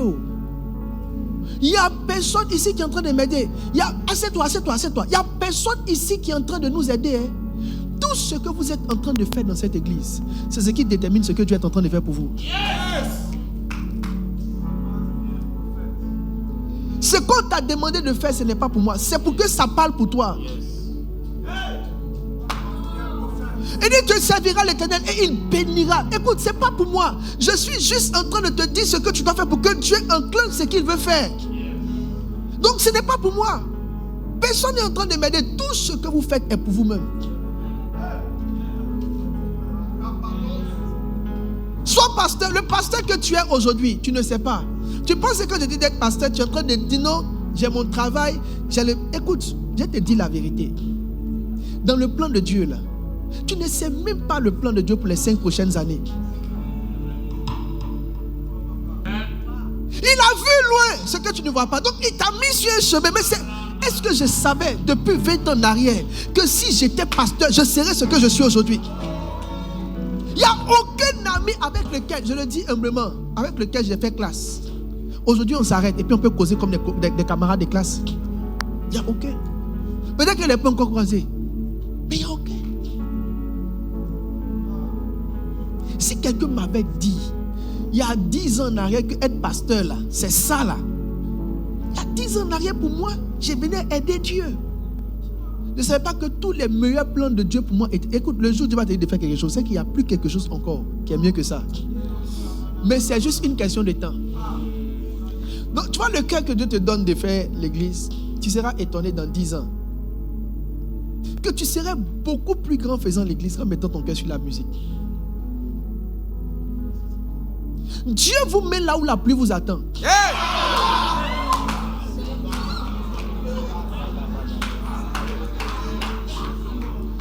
Dieu vous met là où la pluie vous attend. Le seul problème, c'est que comme Dieu aime toujours éprouver le cœur des hommes, il ne leur montre jamais la pluie, mais il leur montre la place.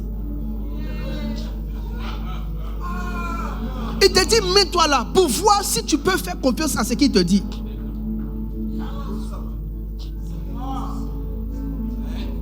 Il n'y a personne ici qui est en train de nous aider.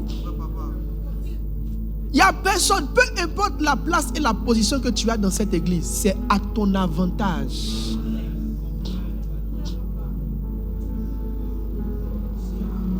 C'est parce qu'il t'a aimé. Il a eu compassion de toi qui t'a mis sur le chemin.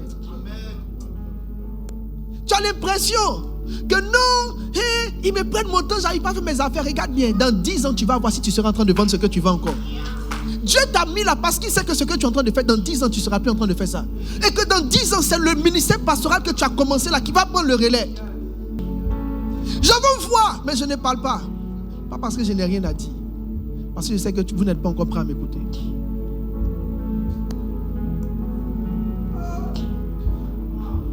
Ne prenez pas ma politesse pour la validation de ce que vous faites.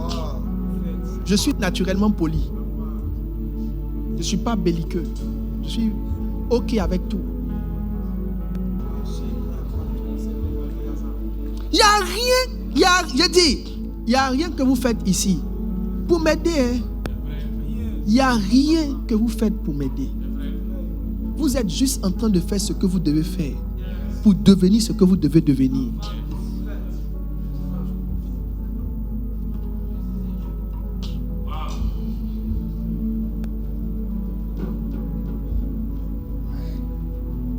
Tu peux aider Dieu.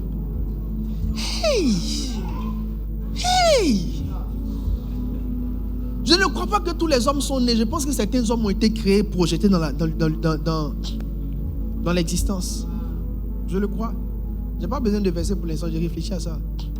Dieu peut faire tellement de choses. Quelqu'un qui peut ouvrir la bouche d'un âne pour qu'il parle. Ce n'est pas un homme qui peut jeter pour dire, bon, tout cela, mais il faut y aller. Toi-même, il faut sortir, rentre dans l'univers, parle un peu. Il peut faire tellement de choses. Est-ce que Dieu est limité? Tout ce que Dieu fait avec nous est une opportunité pour nous. Jamais une opportunité pour Dieu.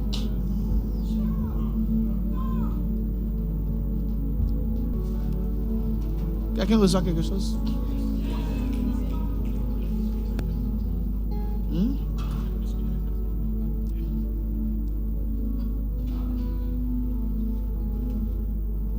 Habakkuk dit, lui, c'est assis pour voir ce que Dieu allait lui dire de faire.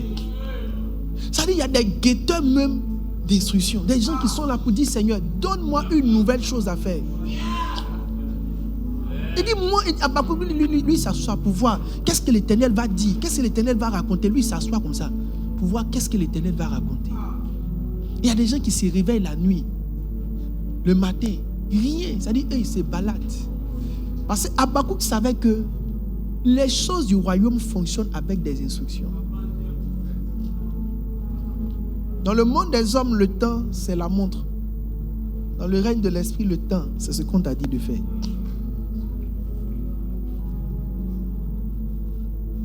Il dit pour voir ce que l'Éternel me dirait. Rapidement, l'instruction blessante. Il y a un texte de Matthieu que souvent on interprète, mais c'est juste. Mais je vais vous montrer un petit truc dedans. Donnez-moi Matthieu 17. Quelqu'un reçoit quelque chose? Tu vas voir. Si ce que je dis est vrai, tu vas voir. Si je mens aussi, tu vas voir. Dans 10 ans. Aujourd'hui, moi, quand je vois les choses, je dis, tout ce qu'il y a dans ma tête, c'est dans 10 ans. Tout ce que je vois, quand je vois net, je dis dans 10 ans. Je dis quand je vois 10 ans. J'ai vu des gens faire quelque chose récemment. J'ai dit à ma femme, c'est fini pour eux. J'ai lu ceux-là, ils sont déjà morts. Ils s'affrontent là, pas encore dit, mais ils sont morts. Le problème dans le monde de Dieu, c'est que quand tu meurs là, c'est 10 ans après, tu apprends ton décès.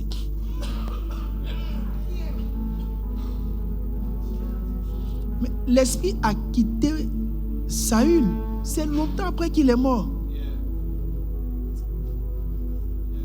Quand Dieu est parti, tu ne sais jamais. C'est plus tard que tu découvres que tu étais déjà parti. Non, pas ça. Arrière de moi, Satan. Il a expliqué quelque chose. Il a expliqué ses pions à fille. Ça, c'est les registres de l'instruction. Il y a plusieurs registres. On est dans le registre 1. Lis, mon frère. Matthieu 4, le verset 10. Jésus lui dit, ok. Retire-toi, Satan, car il est écrit. Non, lis un verset plus haut. À partir du verset 8. Le diable le transporta encore sur une montagne très élevée, lui montra tous les royaumes du monde et leur gloire, et lui dit, je te donnerai toutes ces choses si tu te prosternes et m'adores. Jésus lui dit, Matthieu 16, le verset 18. Et moi, je te dis que tu es Pierre, et que sur cette pierre, je bâtirai mon église, et que les portes du séjour des morts ne pourront point contre elle. Je te donnerai les clés du royaume. Juste ça, c'est bon. Des cieux. Ce que tu lieras sur la terre sera lié dans les cieux, et ce que tu délieras sur la terre sera délié dans les cieux. Alors il recommanda aux disciples de ne dire à personne qu'il était le Christ. Dès lors, Jésus commença à faire connaître à ses disciples qu'il fallait qu'il allât à Jérusalem, qu'il souffrit beaucoup de la part des anciens, des principaux sacrificateurs et des scribes, lui fut mis à mort, et qu'il ressuscita le 3e jour. Pierre, l'ayant pris à part, se mit à le reprendre et dit, à Dieu ne plaise, Seigneur, cela ne t'arrivera pas. Mais Jésus se retournant, dit à Pierre, arrière de moi, Satan, tu mets en scandale, car tes pensées ne sont pas les pensées de Dieu, mais celles des hommes. Je vais vous expliquer une chose.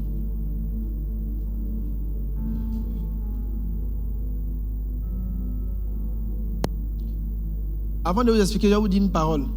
Tous ceux qui souffrent ont manqué de faire une chose que Dieu leur a dit de faire. C'est pourquoi ils souffrent actuellement. Dieu est un Dieu bon. C'est qu'on te donne et on te donne, mais avec violence. Beaucoup de personnes n'aiment pas les instructions violentes. Va faire ça. Viens faire ci. J'ai même pas trop envie d'insister sur ce point, mais c'est quand même bon que j'en parle. Ou bien? Il dit cette parole est dure. Qui pourra la supporter? Je vous ai dit que ce n'est pas ce qu'on vous dit le problème. C'est votre cœur le problème. Parce que quand tu es humble, peu importe la manière qu'on utilise pour te parler, tu ne ressens même pas. Tu as un cœur d'enfant. Ça te fait rire même. Pas rire dans la moquerie, mais rire dans blaguer le Père.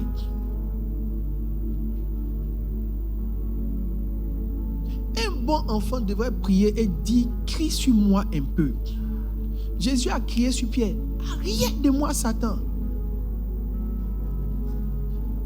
Je vais vous donner un secret. Quelqu'un a sommeil? Regardez, ne vous mettez pas à l'écart. Mettez-vous là où on donne le travail aux gens. Mettez-vous là où on donne le travail aux gens. Mettez-vous là où on peut vous voir et vous donner du travail. N'écoutez pas les gens qui vous expliquent qu'il y a trop de travail dans l'église. C'est là, c'est trop. Mettez-vous là où on donne le travail. Parce que c'est là où on donne le travail qu'on donne un avenir.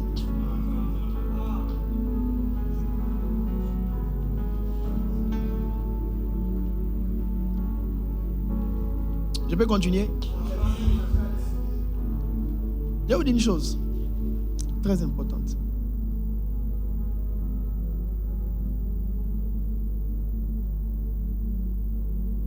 Si des enfants sont dehors, en train de faire du n'importe quoi, en train de mélanger les choses,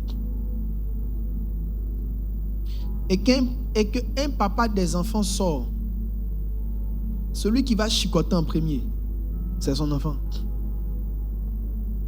Crier sur les gens, c'est le signe que la personne te reconnaît comme son enfant. Si quelqu'un ne peut pas crier sur toi, ça veut dire que tu es orphelin.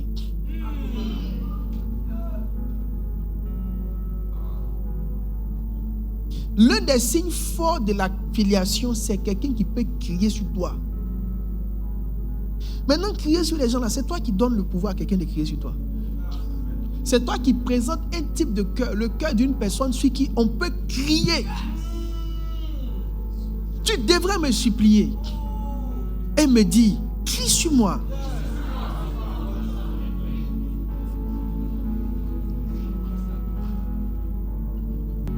Quelqu'un devrait prier que je vienne vers lui pour crier sur lui un peu.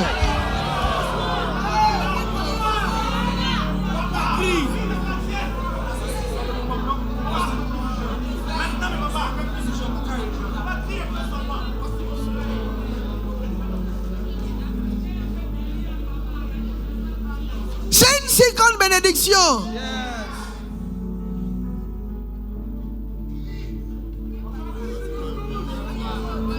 Tu devais prier pour que je te chauffe un peu.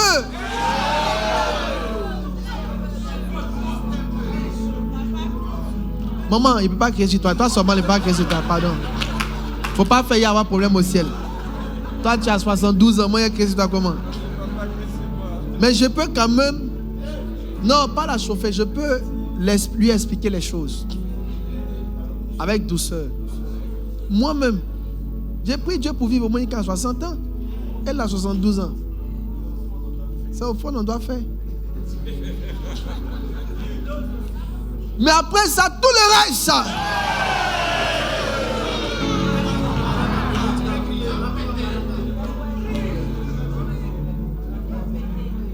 Ne soyez pas gênés qu'on crie sur vous.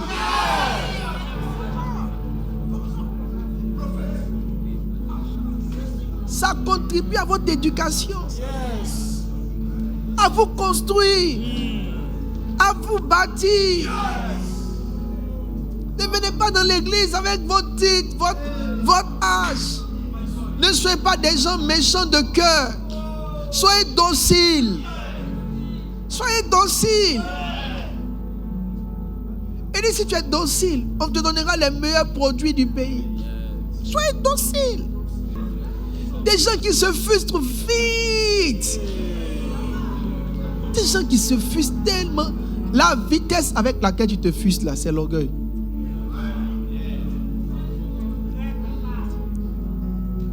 Qui es-tu?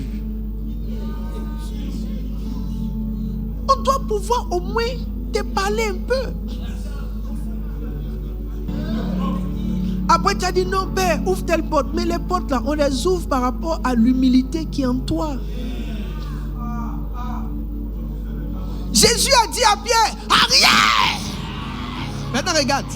Il aurait pu lui expliquer, au fait, Pierre, tu vois, il faut que je meure quand même. Je vois que tu m'aimes. Pourquoi il n'a pas fait ça doucement? Je vais t'expliquer pourquoi il n'a pas fait ça. Actes des apôtres.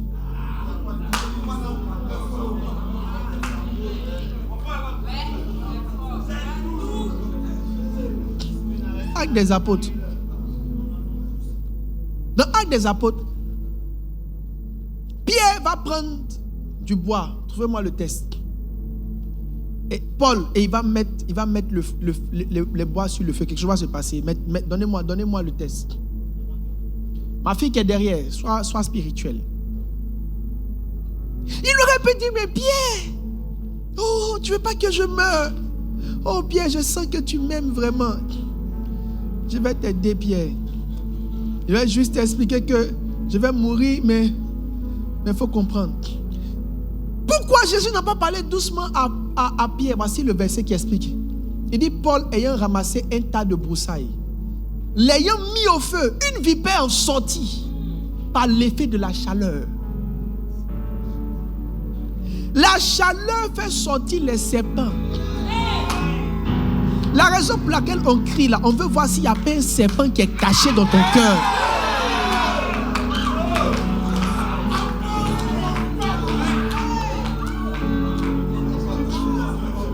Pourquoi on crie?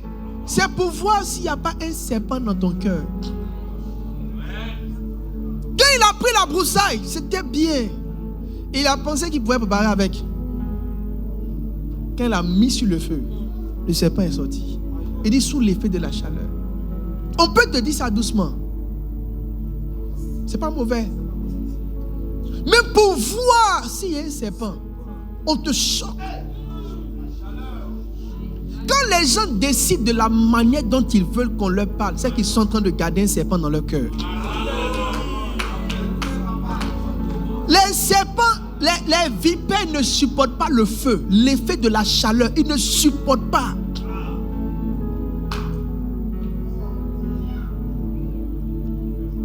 Il y a des gens qui veulent qu'on leur parle d'une certaine manière.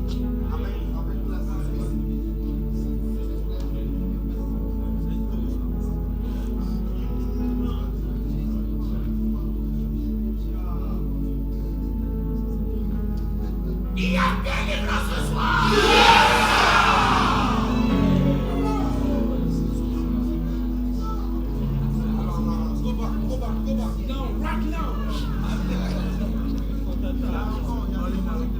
Restez là-bas.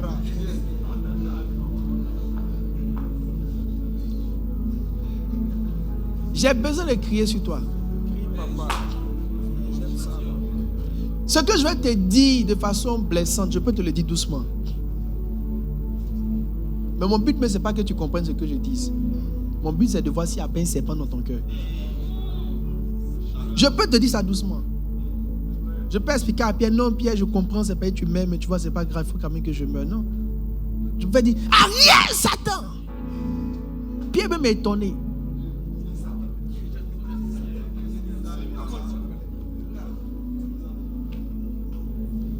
Priez que vous ayez quelqu'un. Vous chauffez.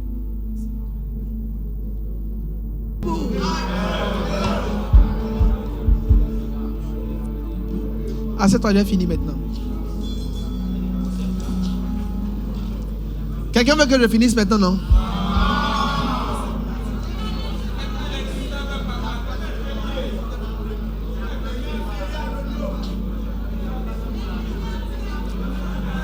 Regardez une chose. Redonnez-moi Matthieu rapidement. Tu dois me demander de crier sur toi. Tu dois me demander de crier sur toi.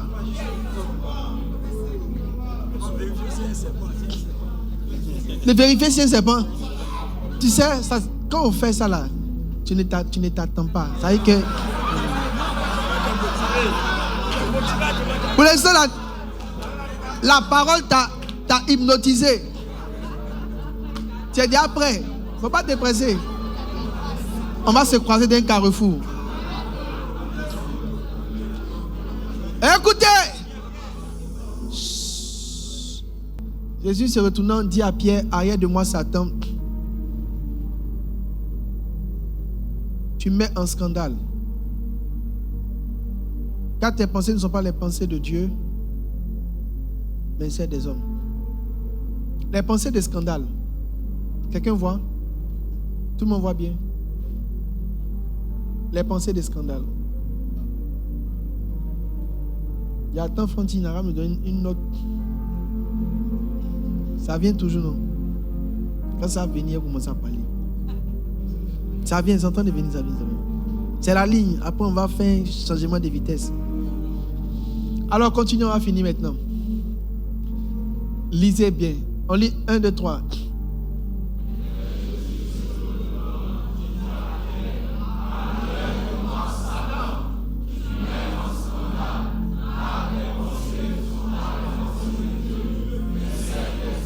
Maintenant, regarde. Tu vois ça? Tout le monde dit Jésus a crié sur Pierre. Mais lisez bien. Jésus n'a jamais crié sur Pierre, il a crié sur Satan.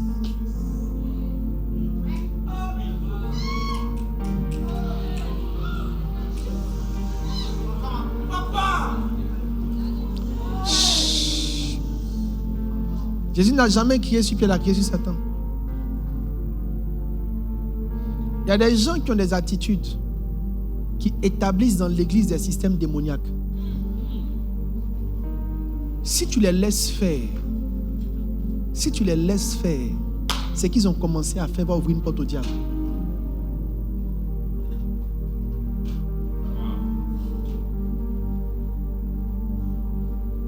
On dit il a repris Jésus. Ça veut dire que tout le monde maintenant voit que le maître là, on peut le reprendre. Pour vous, ce n'est rien. Mais Pierre venait de tracer un chemin pour tous les autres. Si Jésus laissait, Satan allait tracer un chemin à partir de l'attitude de Pierre. Souvent, les gens qui viennent en retard, ce n'est pas le retard. Derrière le retard, il y a une habitude démoniaque qui est en train de venir dans l'église. Yes! C'est pourquoi cela, il faut crier. Mais tu ne cries pas sur la personne, tu cries sur l'esprit qui veut établir quelque chose dans l'église. Regardez bien les répétitions des chants. Tout le monde peut venir à l'heure, mais il y a une personne, quand la personne va commencer à ne pas venir à l'heure, ça va prendre tout le reste. Cette personne a fait entrer dans le système une attitude démoniaque. Il faut crier pour que ça s'arrête. Quelqu'un couche et vous ne gérez pas ça avec force. La personne a créé un couloir démoniaque. Jésus a crié sur Satan. Ça veut dire quand il a vu Pierre faire, il a vu que derrière ce que Pierre est en train de faire, Satan est en train de chercher un chemin.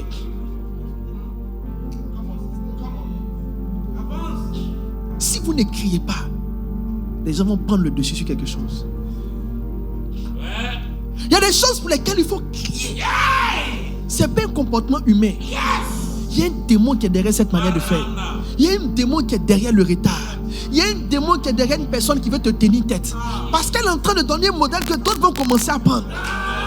Il y a un démon derrière une personne qui est en train de coucher avec les gens dans l'église. Bientôt, ça va devenir l'habitude des autres. Si tu ne cries pas, un esprit va rentrer dans l'église. Jésus a vu un esprit derrière ce que Pierre est en train de faire. Il a vu un esprit venir. Il dit, si je me tais, les 11 autres, quand vous lisez plus rapide, il dit, Pierre reprit Jésus. Quelle attitude? Quelqu'un qui reprend son père. Quelqu'un qui reprend son père. J'ai dit, on ne reprend pas les pères. Il n'y a pas un verset qui existe pour ça. Il n'y a pas quelqu'un qui fait asseoir son père pour le reprendre.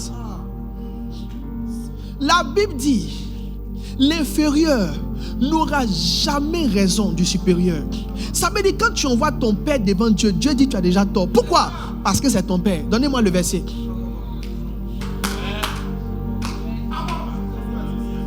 Tu prends ton père, tu l'envoies devant Dieu. Dieu même dit que je commence par cette causerie. Dans le règne de l'esprit, on ne donne jamais raison à un fils devant un père. Un fils qui pense qu'il a raison devant son père ignore les Écritures. Parce qu'il y a beaucoup de choses qui existent en toi qui trouvent leur source en lui. Yes.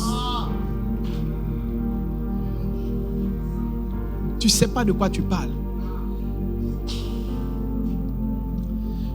Et dit sans contredire, c'est l'inférieur qui est béni par le supérieur.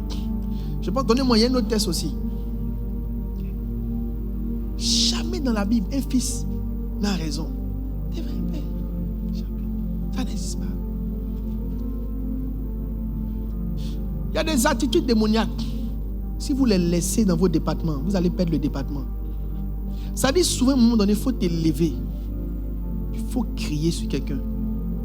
Quand tu vas crier, tu seras étonné. Ce n'est pas la personne ce que ça va changer. Ça va changer un groupe de personnes un coup comme ça. Ceux qui exercent le leadership, vous allez constater de quoi je parle. Il y a une personne, le jour où tu chauffes la personne, il y a un groupe de personnes qui changent en même temps. Ça veut dire que ce n'était pas une personne, c'était une influence démoniaque. Qui avait un leader. Un leader qui créait un groupe de personnes dans le système. Un leader qui encourageait des gens. Ça veut dire que quand vous allez arriver sur tel sujet, il y a un gars qui est là, c'est lui qui parle, mais il a parlé au nom des gens. Lui, là, il faut crier sur lui. On va dire, prenez les cas. Il y a un qui a voulu expliquer que les temps sont durs. Tu sais pas, j'ai dit, c'est un esprit. Il veut empoisonner les autres. Il veut dire aux autres que ce n'est pas Dieu qui pourvoit, que c'est le petit argent qui paye. Votre argent paye quoi? Il faut crier sur lui. Il y a des gens sur qui on crie parce que leur voix n'est pas la voix de Dieu. C'est un esprit qui veut envoyer dans le système. Il ne faut pas les laisser finir leur phrase. Il ne faut pas leur donner l'opportunité d'argumenter. Il faut les enlever du groupe WhatsApp. Tu es patriarche. Tu donnes des instructions dans le groupe. Il y a quelqu'un qui va expliquer que toi, ce que tu expliques. J'ai dit, enlève-le. Ce n'est pas un homme, c'est un esprit. C'est un esprit. Il veut faire entrer dans l'église quelque chose d'étrange. Si tu le laisses faire, tu vas perdre. Il veut créer un chemin pour le diable. Pierre est en train de montrer comment on rappelle à l'ordre son père.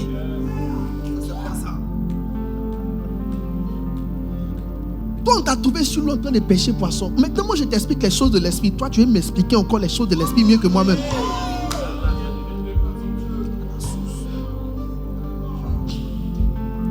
Écoutez-moi très bien. Si vous avez un leadership mou, Satan va régner dans votre groupe. Soyez bon, soyez doux, mais discernez un moment où vous vous dites en vous-même, si je laisse faire, une attitude démoniaque va rentrer dans notre groupe.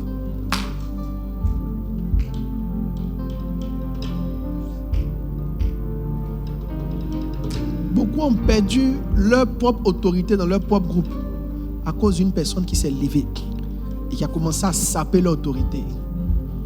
Tous les pasteurs gentils, les patriarches gentils là, vous n'êtes pas mieux que Jésus.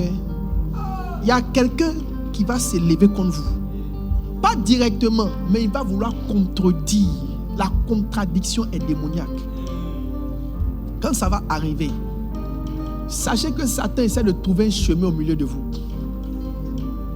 Si vous ne réagissez pas, ces gens-là, on ne leur explique pas. Tu leur dis, j'ai dit que c'est comme ça. Ce que j'ai dit là, c'est ça. C'est tout, papa. Il n'a même pas expliqué à Pierre. Il a dit, regarde, arrête maintenant. Tu m'arrêtes ça. J'ai dit, on paye 20 000, 30 000 pour le passage.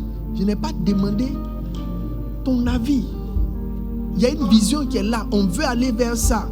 Si tu veux, tu fais. Si tu veux, tu laisses. Mais tu ne contredis pas ça.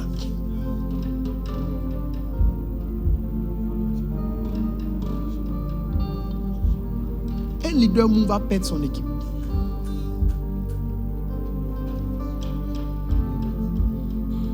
Quelqu'un qui est mou va perdre son équipe. Parce qu'un jour, il faut crier. Il faut dire arrière, Satan. Tu dois nous lever.